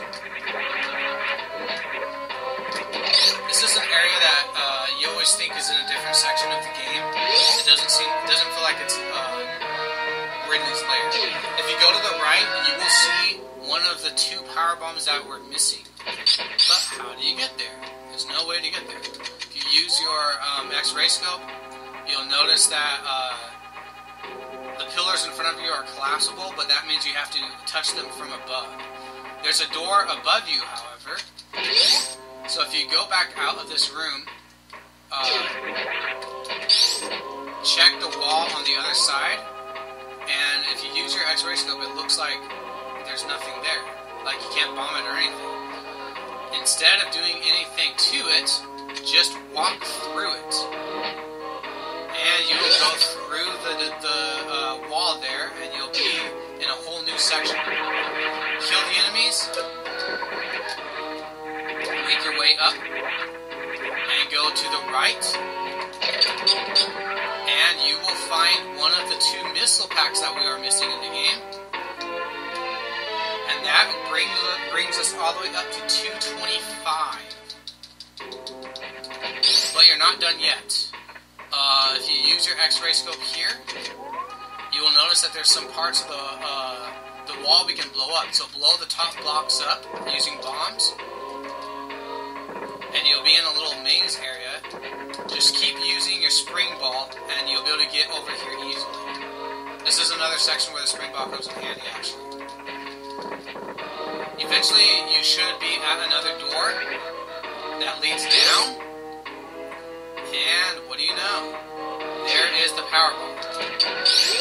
So now we can break these pillars from above by jumping on them, and we have access to one of only 2 more power bombs that we need to have every power bomb in the game. So collect it. That raises our total power bombs to 45. So now we have 225 missiles. There are 230 missiles in the game, so we need 1 more. We have 50 super missiles, that's all the super missiles, and we have 45 power bombs, which means we need 1 more power bomb. We also need 2 more energy tanks. So go through the wall again, because we are not done with this section. This time, go to the left and keep proceeding instead of going to the right like last time.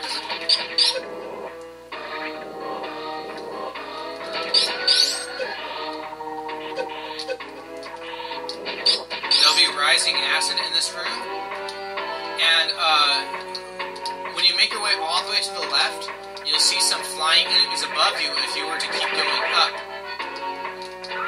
The little things with wings. And then if you keep going up, there's a door there. Don't go through the door. Instead, go all the way down to right below the section where the flying enemy was, and bomb this little area.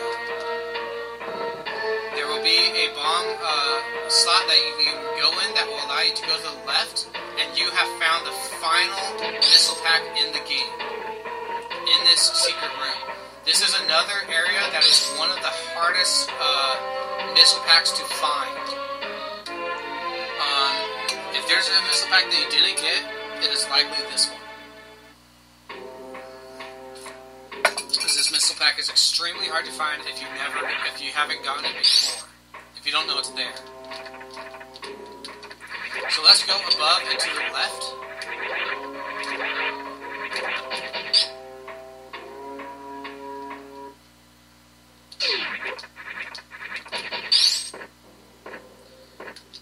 And you will be back at the start, essentially, of Norfair, all the way at the top. So it's kind of annoying if you go through here. This is basically an exit. I don't think there is anything secret over there. I'm pretty sure there isn't.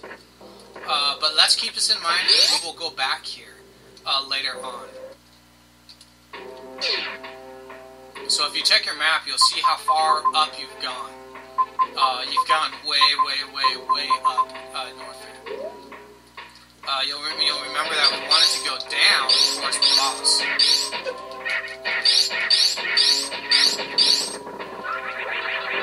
And these flying enemies are tough. Obviously, if you take them out with one screw attack, they're not so tough.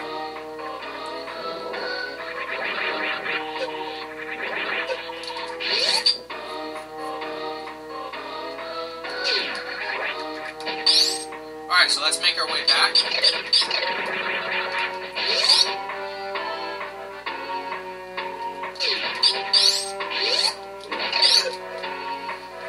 And remember the area with the boulders where I said there was a secret down here? Where you find the open mouth of a monster? Giant mouth with one of those guys that shoots fireballs at you. You can see that their mouth has a little eye too.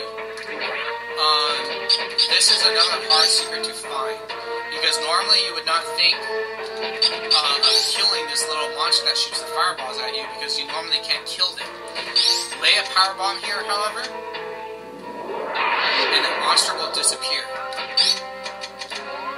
If you use your X-ray scope, it doesn't look like there's even a secret here, but once again, you can go straight through the brick wall. So go straight through it, and you will be in one of the core sections of the game. You will be on top of a monster's hand. With some of those enemies that if you kill it gets dark. They create light. make your way across the spikes, and you have found the second to last energy tank in the game. One of only two energy tanks we were missing. So now there's only one energy tank we were missing. And if you probably guessed that you will get the final energy tank when you beat the boss, who is Ricky. So we have pretty much gotten everything. There's only one more item we're missing, and it's a power bomb. So go through the door that led to where the boss's face was, the mouth, and go down. This is how you proceed towards the boss marker.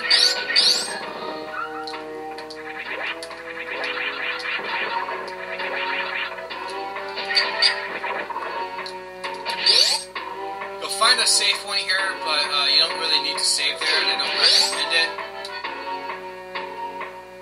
Just keep going and fight the boss. Although if you really think you might die, you could go ahead and save there. If you want.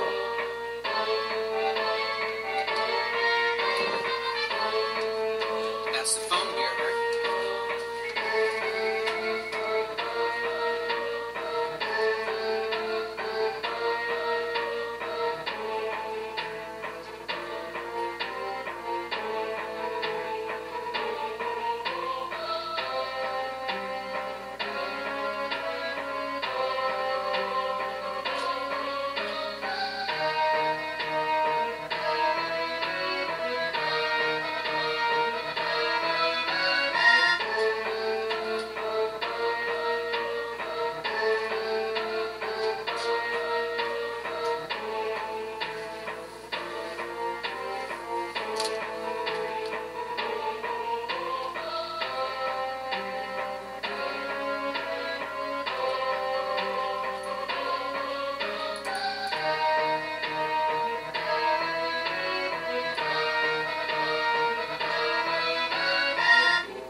Okay, actually, I'm going to go ahead and save at the save point. I don't know why I said not to.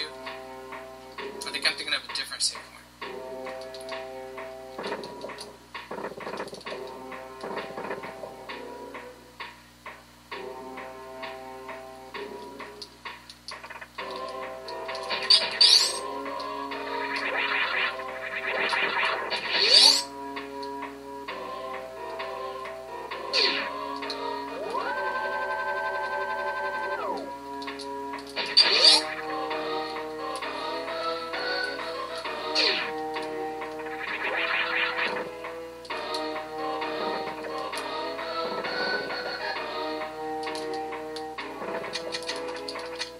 Okay, so go through and you will be at a powerbomb door.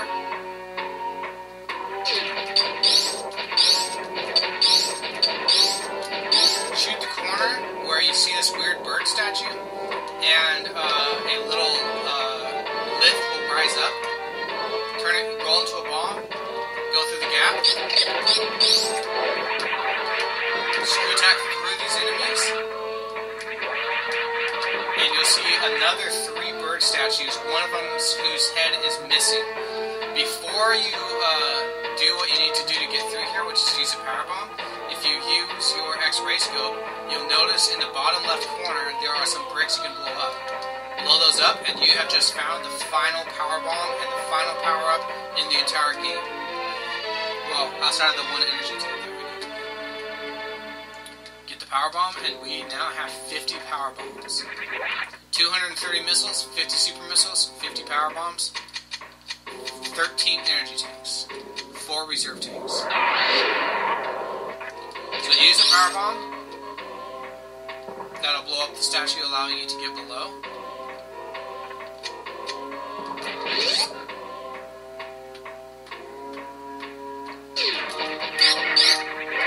And you'll fight some gray space pirates who you seemingly cannot hit. These guys are unique. You need to wait until they do a flip and then do this little jump kick at you, at which point they'll turn yellow. When they turn yellow, that's your key to hit them with your plasma beam.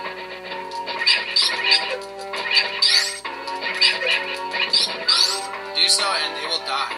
And you'll see some strange monitors hanging from the roof. that might have been a control room for Ridley, who is the leader of the Space Pirates, although Mother Brain obviously is the boss of the Space Pirates, the master. And you will be in sections that mimic the original Metroid. So awesome. And you will see an eye door at the end here. That's your key that you're about to face a boss. Prepare yourself, equip super missiles, and get ready. You are about to face Ridley.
Once you've run out of super missiles, use regular missiles.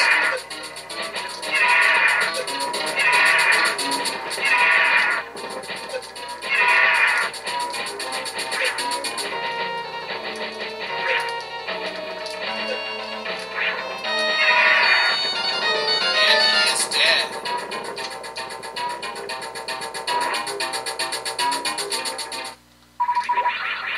Now, I apologize for how loud that probably was, because that's really, really annoying. Okay, so I killed him, and his body falls apart as he blows up, which is awesome. Go into the next room, and you will receive your final reward. You'll notice there's a broken canister. That's the canister of the infant Metroid that he took in the beginning of the game, the one from the intro. So if you use your X-ray scope, look around this room. Man, my ears are like deaf. Because that was so loud. In the bottom right corner, you will spot your prize. It's an energy tank.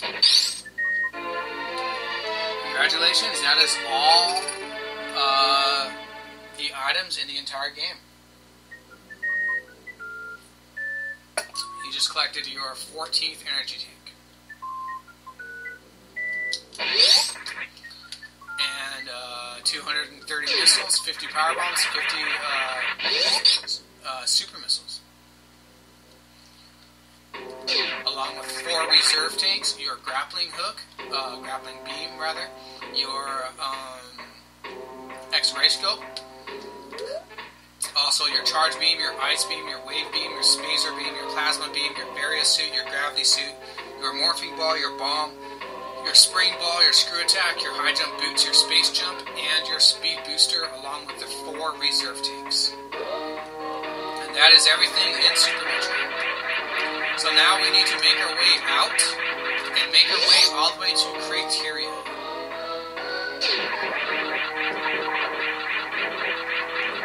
And you will notice that you are one BA. One badass Samus. At this point, you are almost invincible. One of the only creatures that can really, really kill you is Ridley. Ridley is just one tough mother.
that exit that I told that we found before.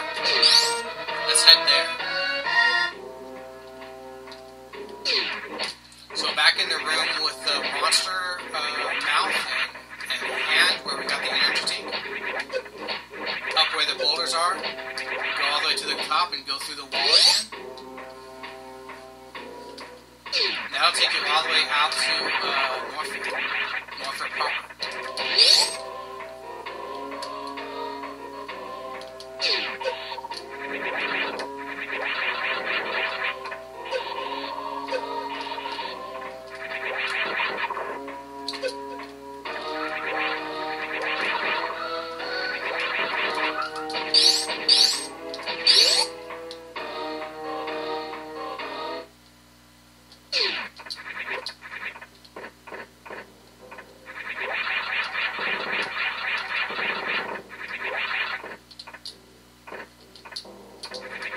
So you'll notice that you can you can screw attack your way all the way through the pillars in this room,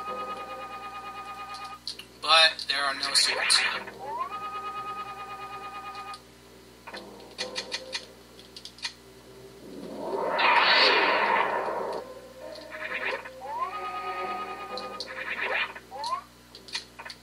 Okay, so you will pop out in Norfair, just above where you got the wave beam, which is also right below where you got the speed booster.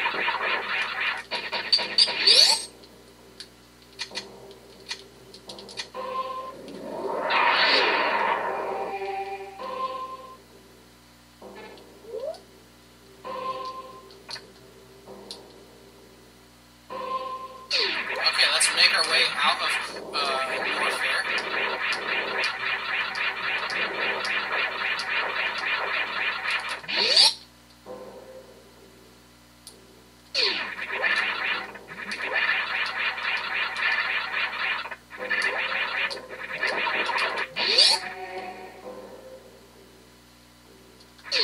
And you want to make your way to your ship so that you can refill all your energy and weapons.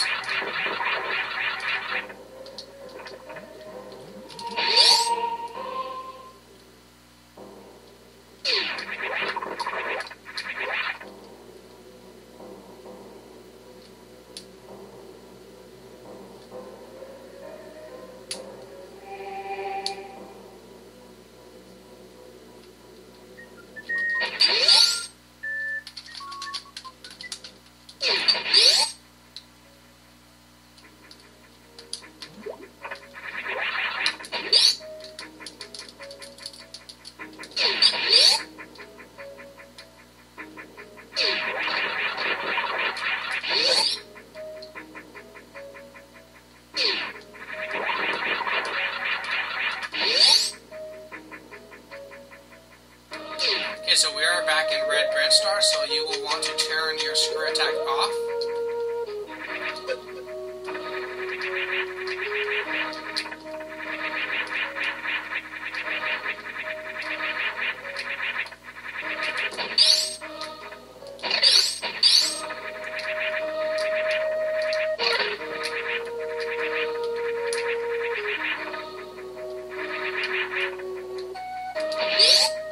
Let's go up through proper Brainstar, actually.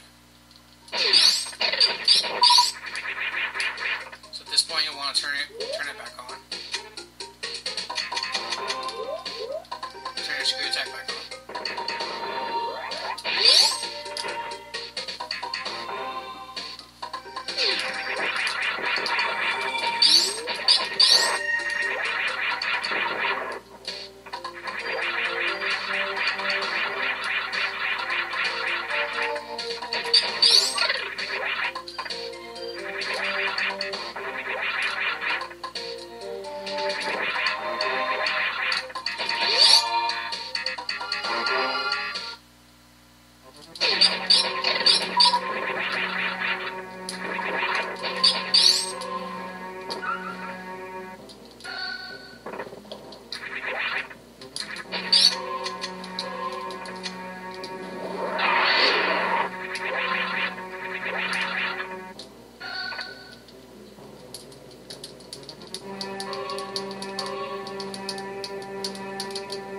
here's a controller I'm using. The Wii Classic controller. Wii Classic controller. Let's see. Looks very similar, as you can see. Actually, I don't know if the screen is bright enough. Wii Classic controller. Very similar to the Super Nintendo controller. This is a third-party Super Nintendo controller. Here is a first-party Super Nintendo controller. As you can see, the design is very similar. The Wii Classic controller is a bit bigger, though. If you compare the sizes, the Super Nintendo controller was smaller. And obviously, a Super Nintendo controller only has 2 shoulder buttons, and the Wii Classic controller has 4 shoulder buttons. I don't know why I said as you can see.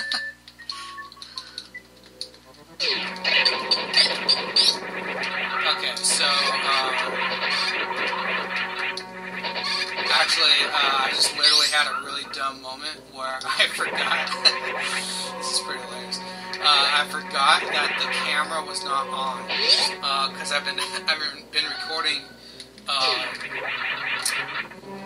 Let's Plays so often. That's hilarious. Can't believe I just did that. I'm gonna see if I can shoot my way all the way up this part.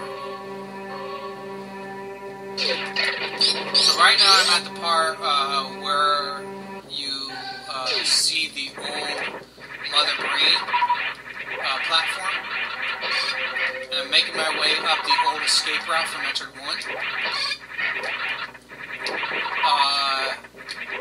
On the right side, there's that secret here that leads to a super missile pack.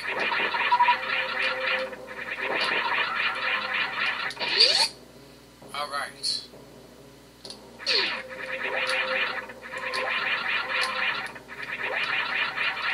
So we are in the first part of Brinstar, right next to where your ship is. So let's go to the ship.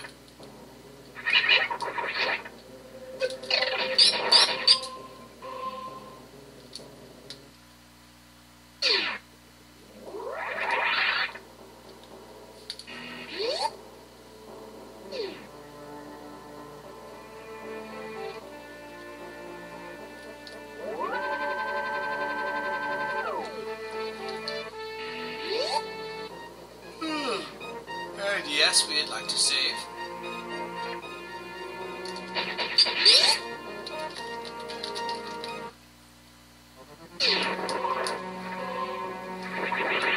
Okay. So make your way down through Criteria, down the diagonal section here, where you got your first energy tank, to the section with all the space pirates.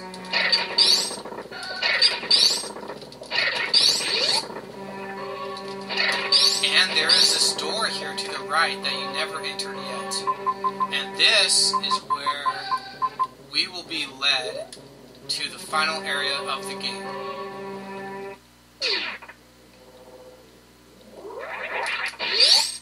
This is a room with a gigantic, creepy, awesome statue.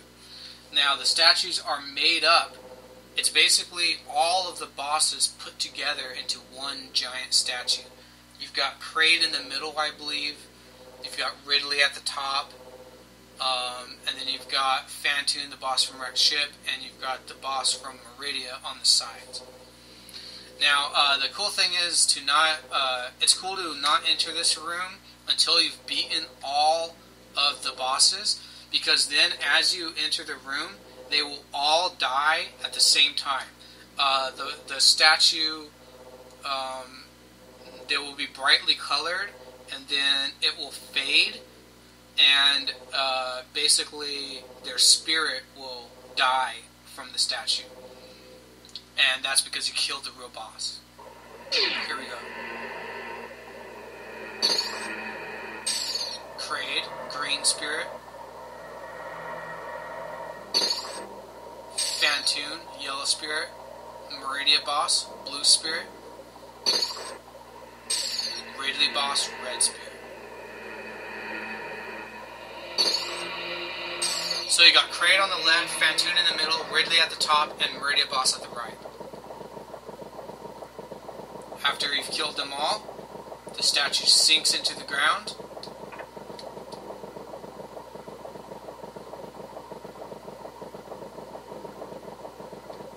And destroys the floor below you,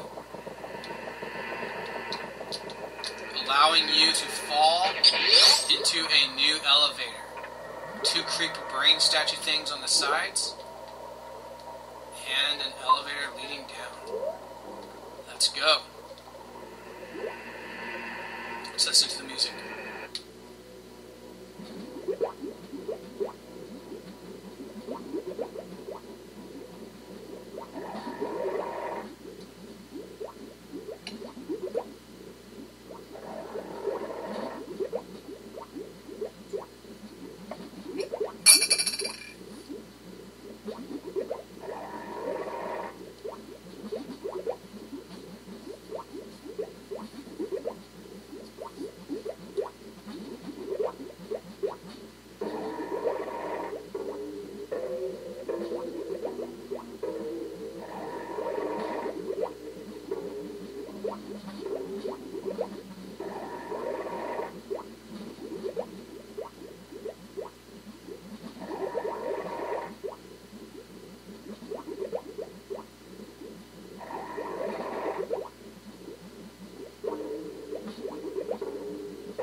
That's the really weird music too.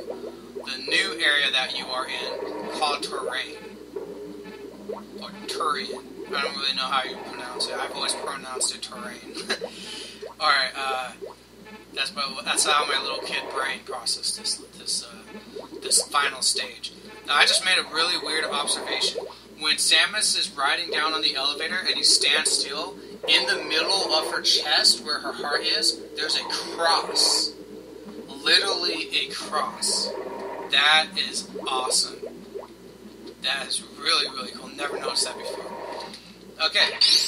So there's a save room to the right. You can go ahead and save.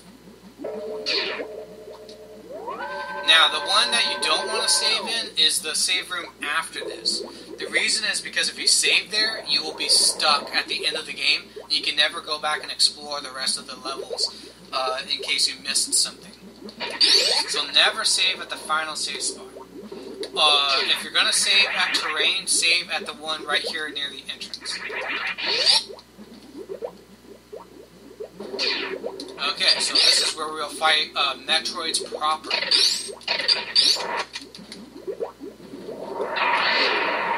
Make sure to have your ice beam equipped and freeze them first.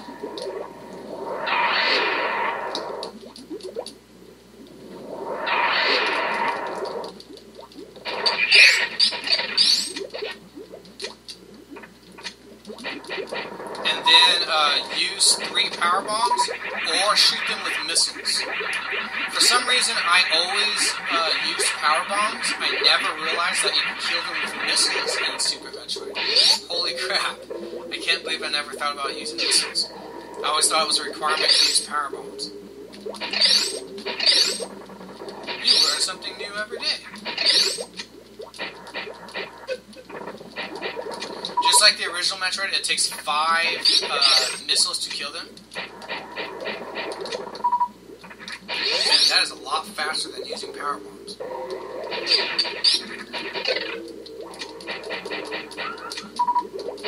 only difference is that you can kill a whole group of them if you use power bombs.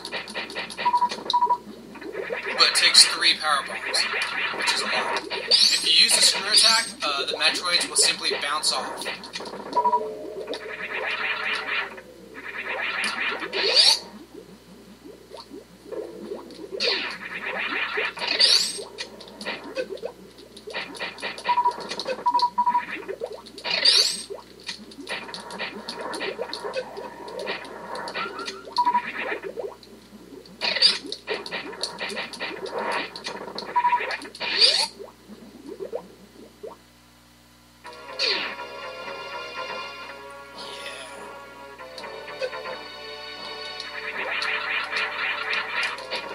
Now you'll see some enemies here, some side hoppers that you can't defeat.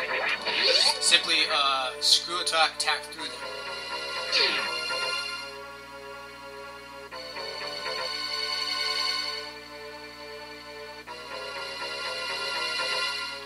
And then you'll also see a giant bird statue, giant Chozo statue.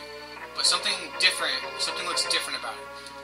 You can actually jump over it, I think, without touching it. But it's real hard to do. Touch it and it'll turn to dust. Now from here, if you try to go back, you can't go back. So that's why you don't want to save once you've gone beyond this point.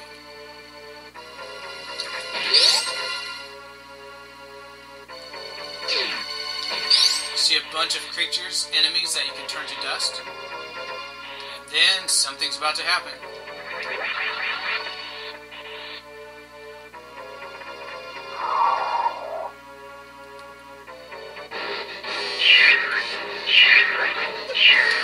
It's the larva Metroid, but it's huge. And it just killed the side hopper. And now it latched onto us.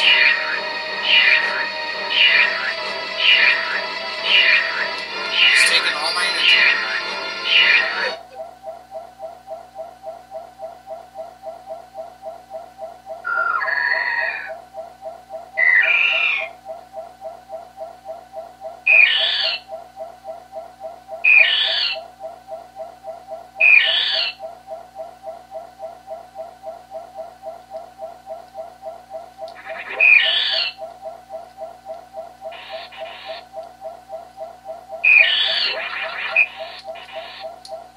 This, he left us at 1 energy.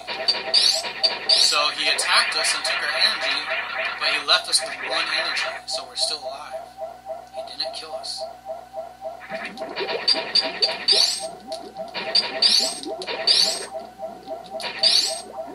Go through the blue door, and you'll see 2 refill stations, a missile refill station and an energy tank refill station. Alright, that brought us all the way back up. Refilled all our energy. 14 energy for the tanks plus 99. Open the pink door.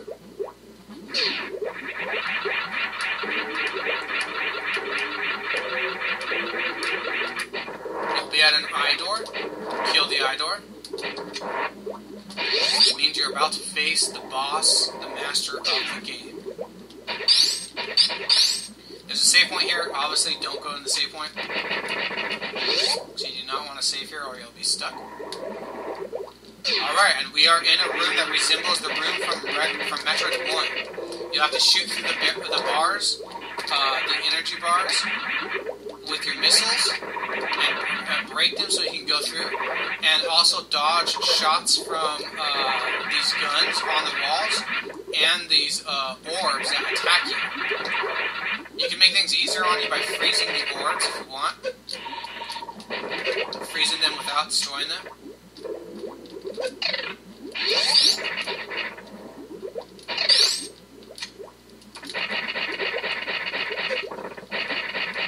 You'll also see small energy bars.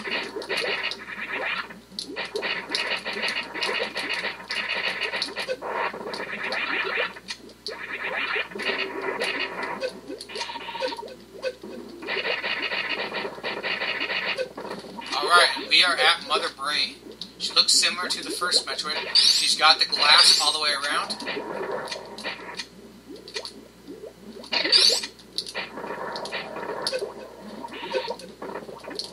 Shoot the glass. And then shoot her as she's inside.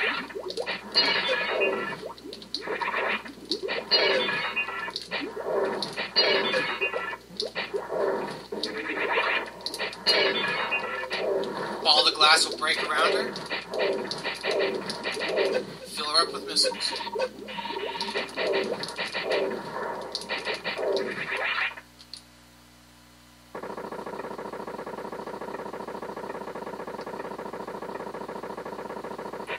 What's this? Just the brain? Or not? Holy crap. It is the Mother Brain. Or the Queen. Mother Brain Queen. Fill her up with missiles.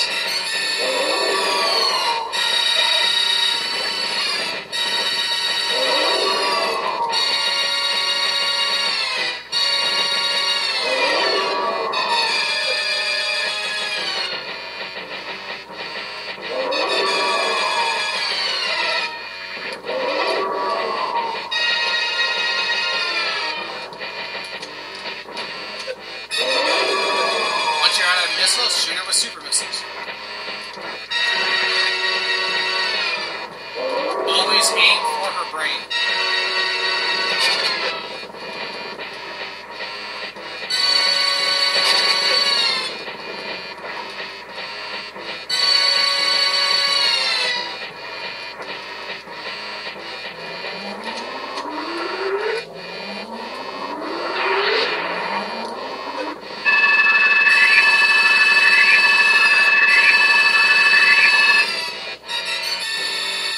She'll start taking your power like crazy.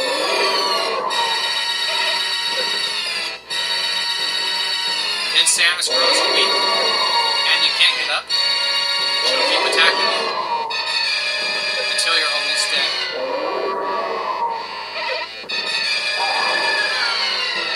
She's about to deliver the killing blow.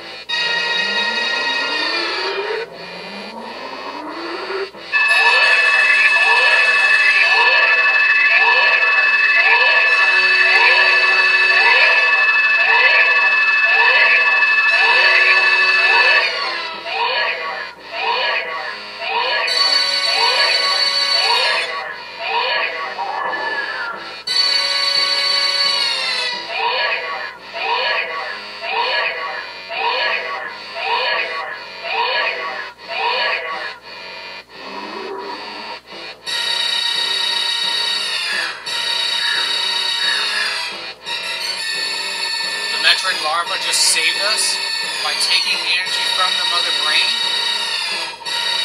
stunning her, turning her to stone, and now that it's giving us our energy back. But Mother Brain is not dead. Now she's attacking the larva as the larva is filling us up, and the larva is getting hurt, turning darker color until it's almost dead.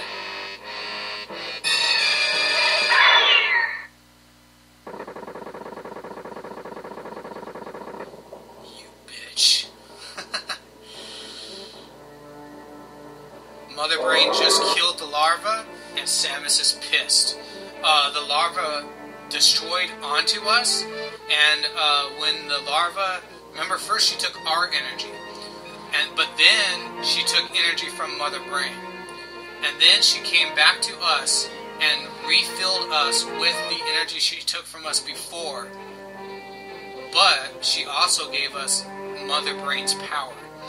If you press right on Samus to go to the Samus screen, you will see a new beam under your beam section, which says Hyper. That is the beam that we have now, and it's a combination of all beams. It's like a rainbow beam.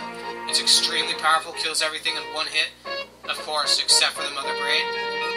You've got to hit her a number of times, and then she's dead. Let's kill her.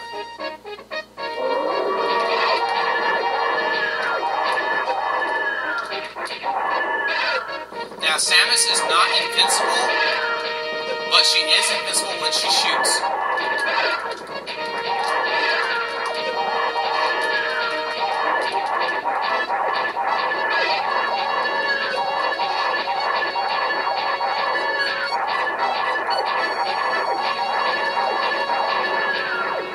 The beam is so powerful it knocks back Mother Brain's head. Now Mother Brain is dead.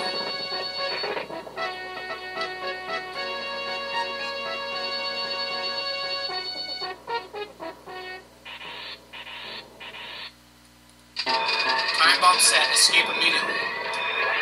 You have 3 minutes to escape.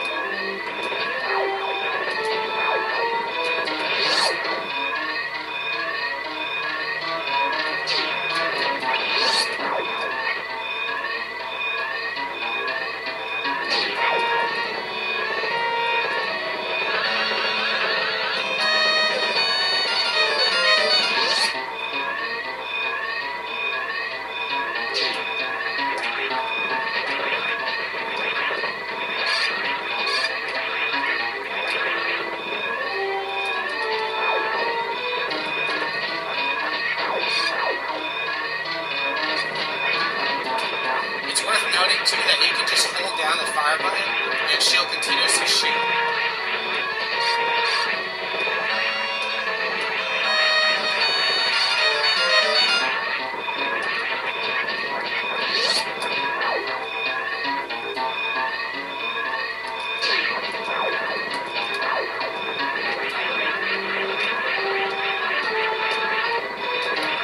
So now you are in the original escape sequence room from Metroid 1.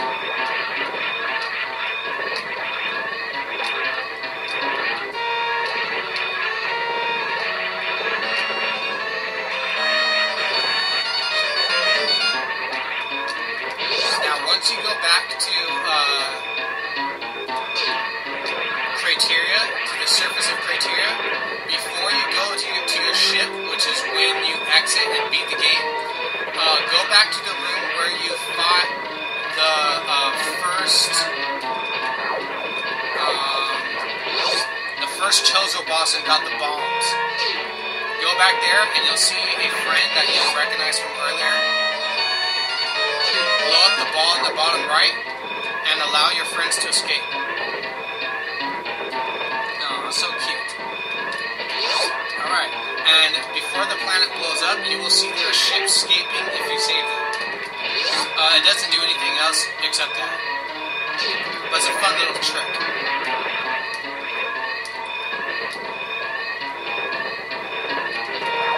Okay, we got 1 minute left.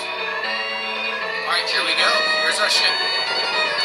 You can see the planet is flashing, so it's about to blow up. Enter your ship, and you've beaten Super Metroid.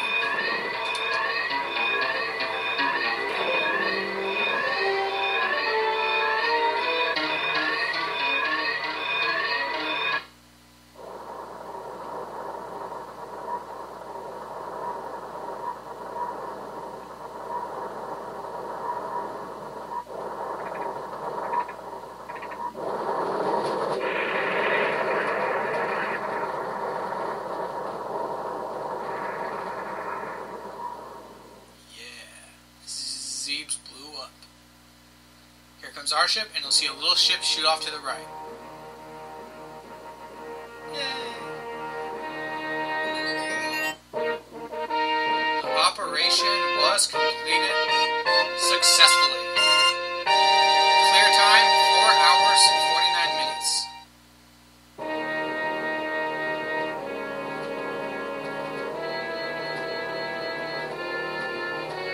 Super Metroid staff.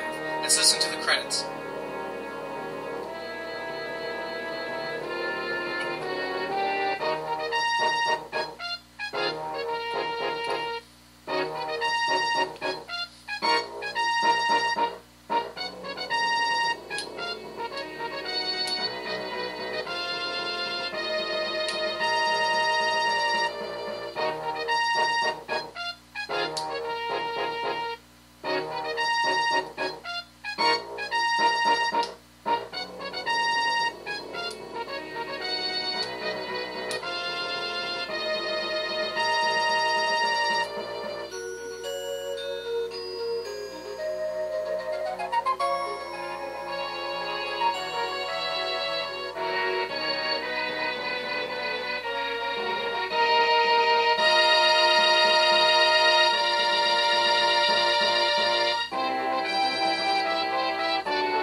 100%. See you next mission.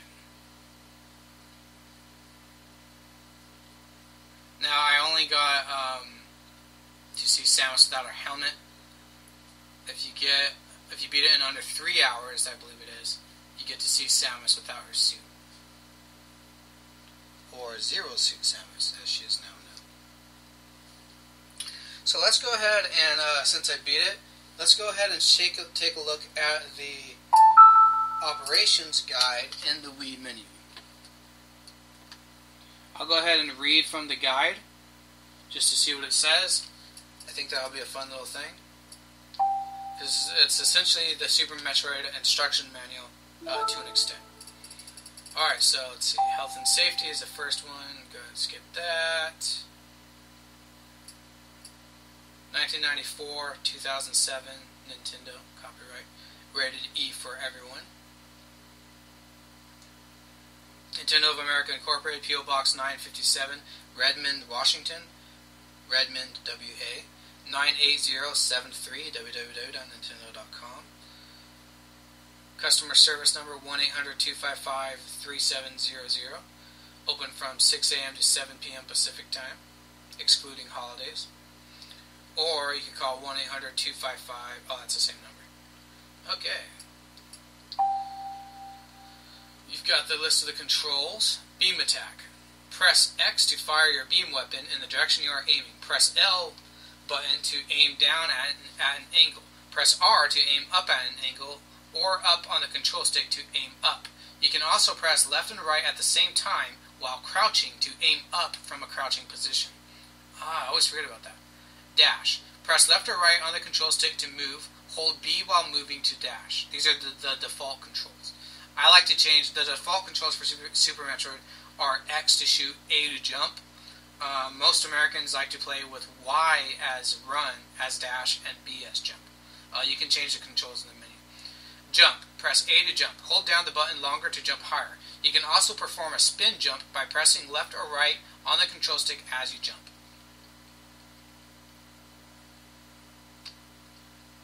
Special item controls. Charge. Press and hold X to charge up your beam weapon. Space jump. Press A with good timing in mid-air to extend your jump. Morphing ball. Press down on the control stick on the control pad to crouch, and then press down on the control pad again to switch to morphing ball form.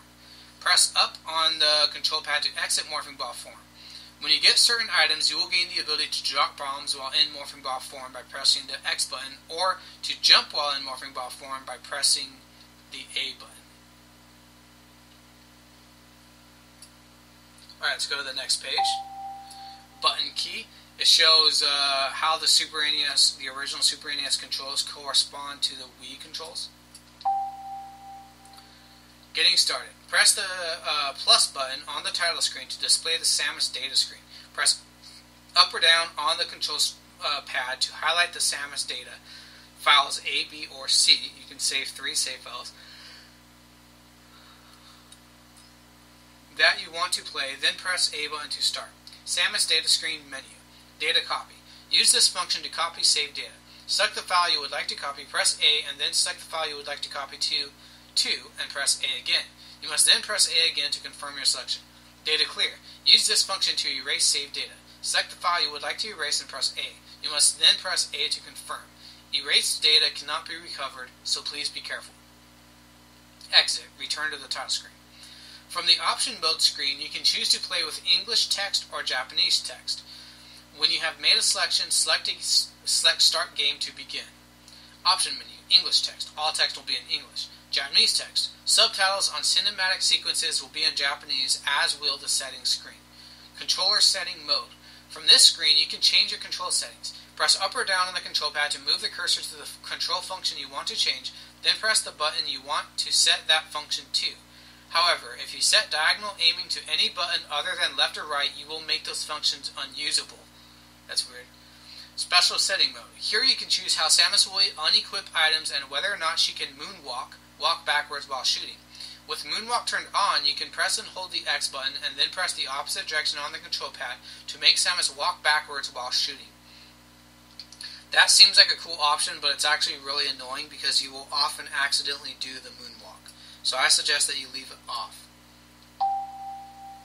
Basic play. Samus Aran's mission is to infiltrate the headquarters of the Zebesian space pirates and recapture the Metroid larva. You should use all of the skills at your disposal to explore the 6 areas of the planet. Samus will power up when she finds and collects powerful items. She will also learn new moves and special abilities, allowing her to explore previously inaccessible areas. Game screen. Remaining energy display, door, icon items and remaining ammo, map display, and door colors and how to open them. Blue doors. These doors can be opened by beams or bombs. Red doors. These doors open from the impact of 5 missiles or 1 super missile. Green doors. A single super missile will open these doors. Yellow doors. Power bombs open these doors. There are some doors that will only open once you have completed a certain event. Items. Enemy attacks and environmental hazards can injure you, causing your energy to be depleted.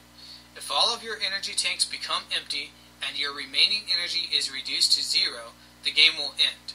Once you obtain a reserve tank, you can set its refill method to auto, so that it will automatically replenish your energy when it reaches 0, allowing you to continue the game. Energy tank, remaining energy, auto replenish mode, only when set to auto. The auto only appears if you set the reserve tanks to automatically refill your energy. Game over. When your game ends, you will be offered the chance to continue from the last save. Select yes to continue, select no to return to the title screen. Map screen.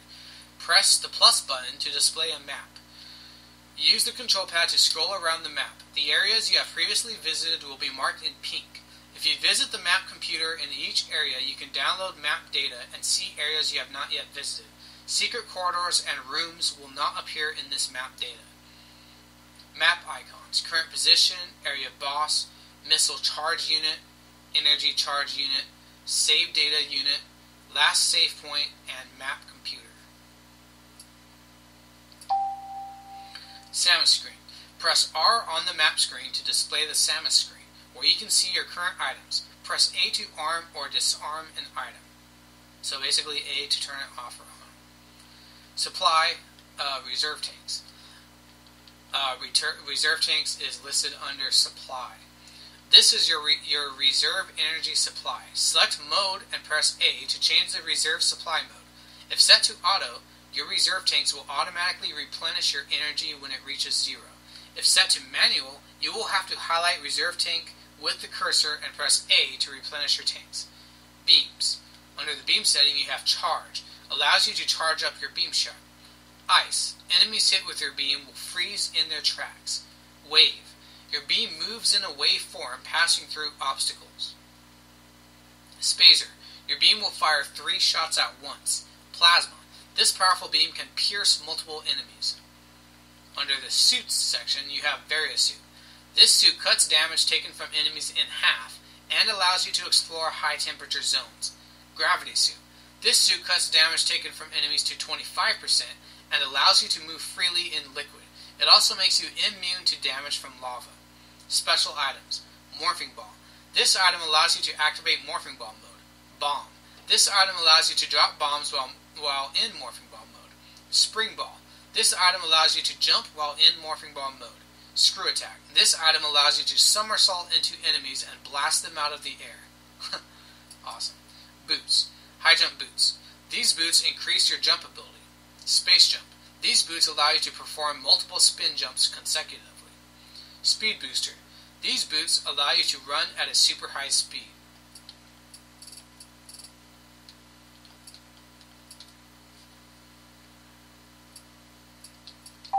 Next page, icon items.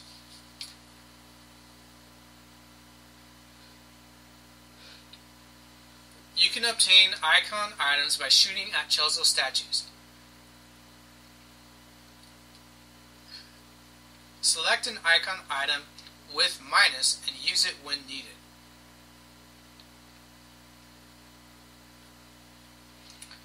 So these are the items that are listed at the top of the screen that you use the select button basically to select.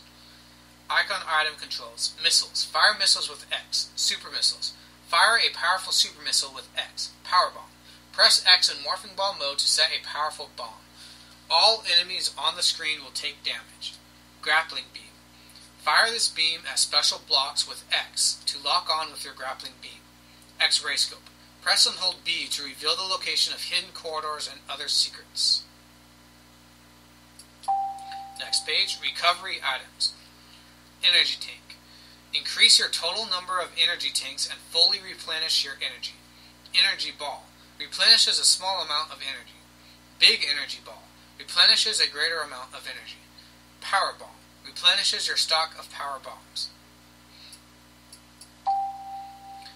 Suspending play. On the virtual console, you can suspend your progress and continue later. First, press the home button to display the home menu.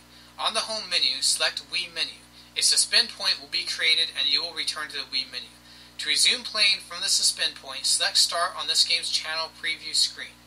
When you resume a suspend game, the suspend point will be deleted, so you will not be able to resume your game from that point again.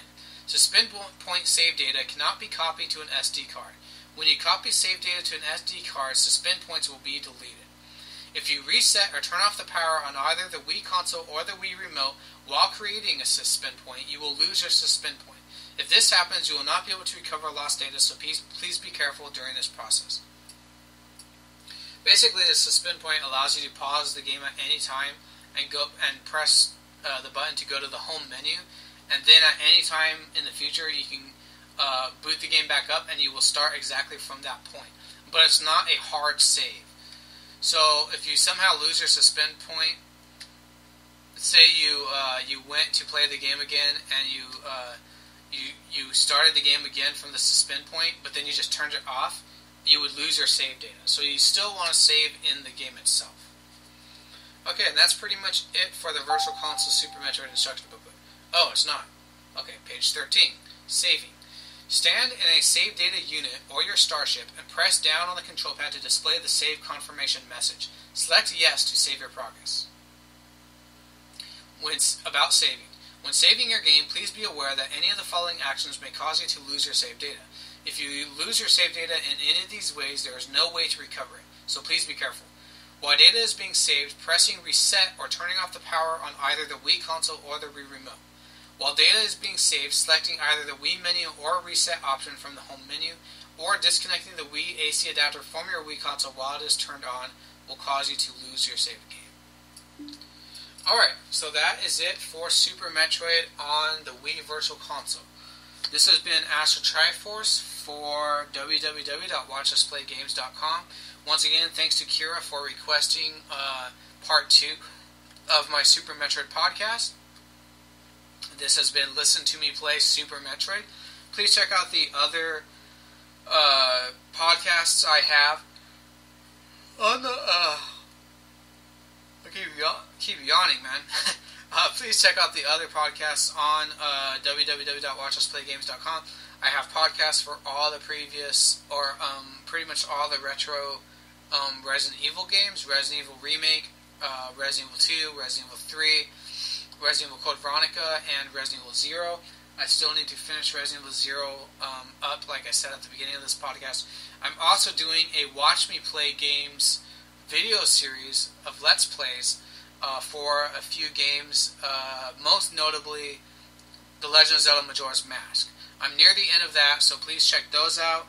And I'm also doing Let's Plays for Super Smash Bros. On N64 Wii Virtual Console, and for Perfect Dark on Xbox 360. Coming soon, I will probably do Let's Plays for Metroid and Super Metroid so that you can watch me play the game. Not sure when I'll do those. I'll do those at some point. But I also want to do Let's Plays. The next big game I will probably do is either Metroid Prime or Earthbound, or finish up The Legend of Zelda Link's Awakening, which I had started previously on my YouTube, or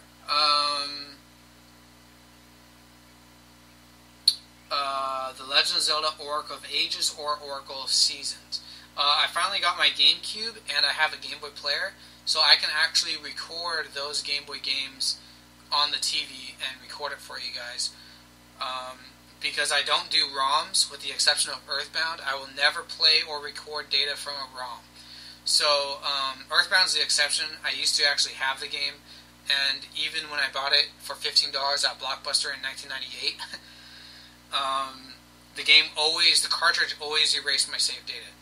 So, we were never able to beat it on actual Super Nintendo, and since Nintendo never released the game, I would have purchased it legitimately if they did. I finally decided to just download the ROM, and downloaded the ROM for Mother 3 and Mother 1 as well, although I've never played them. But I do have them on my computer, so those would be fun games to do. There are rumors percolating that Nintendo literally is working on re-releasing Earthbound very soon. The guy who actually made Earthbound, he made a comment on his Twitter to expect something soon in 2013. So something with Earthbound is brewing. Hopefully they are making a new Earthbound while at the same time securing the release of Mother 1 for NES, which was the game that they completed in English but never actually released, even though it was localized and everything. And then Earthbound. The Earthbound in Japan is called Mother. So they have Mother, the original Mother, and then they have Mother 2 in Japan, which came to America as Earthbound for Super Nintendo. They've never re-released Earthbound. They've never released Mother 1, and then for Game Boy Advance, to add insult to injury, they released an all-new Metroid game called Mother 3, which is where we get Lucas from Super Smash Bros. Brawl. He was from Mother 3. But most American and Western gamers don't know who he is because they never actually properly released Mother 3 in America. And then, to add insult to injury again, in Japan, they released Mother 1 and 2 for Game Boy Advance, which is both games on one cartridge. So hopefully they are working on bringing all those games to America. Mother 3 was also originally supposed to be Earthbound 64 for Nintendo 64. It was originally a game for the Nintendo 64 DD, which was the N64 disc add-on. That was a huge failure. So I really want to play Earthbound and do a Let's Play of the game before they legitimately release Earthbound. So the next Let's Play that I do after finishing Majora's Mask, or even while I'm playing Majora's Mask, will probably be Earthbound, because I really would like to do that. But I also would really like to play Legend of Zelda Oracle of Ages and Oracle of Seasons for Game Boy Color before Nintendo re-releases them on the 3DS eShop, which they'll probably do at some point, because those are highly requested games. Alright guys, so that is it for this podcast. Thank you for listening so much. Kira, thank you for requesting this. I really appreciate it. Sorry I was late with it. I hope you guys enjoyed this. Please check out the website. Encourage me to do more. I really appreciate your support. Alright, God bless you guys. See you later.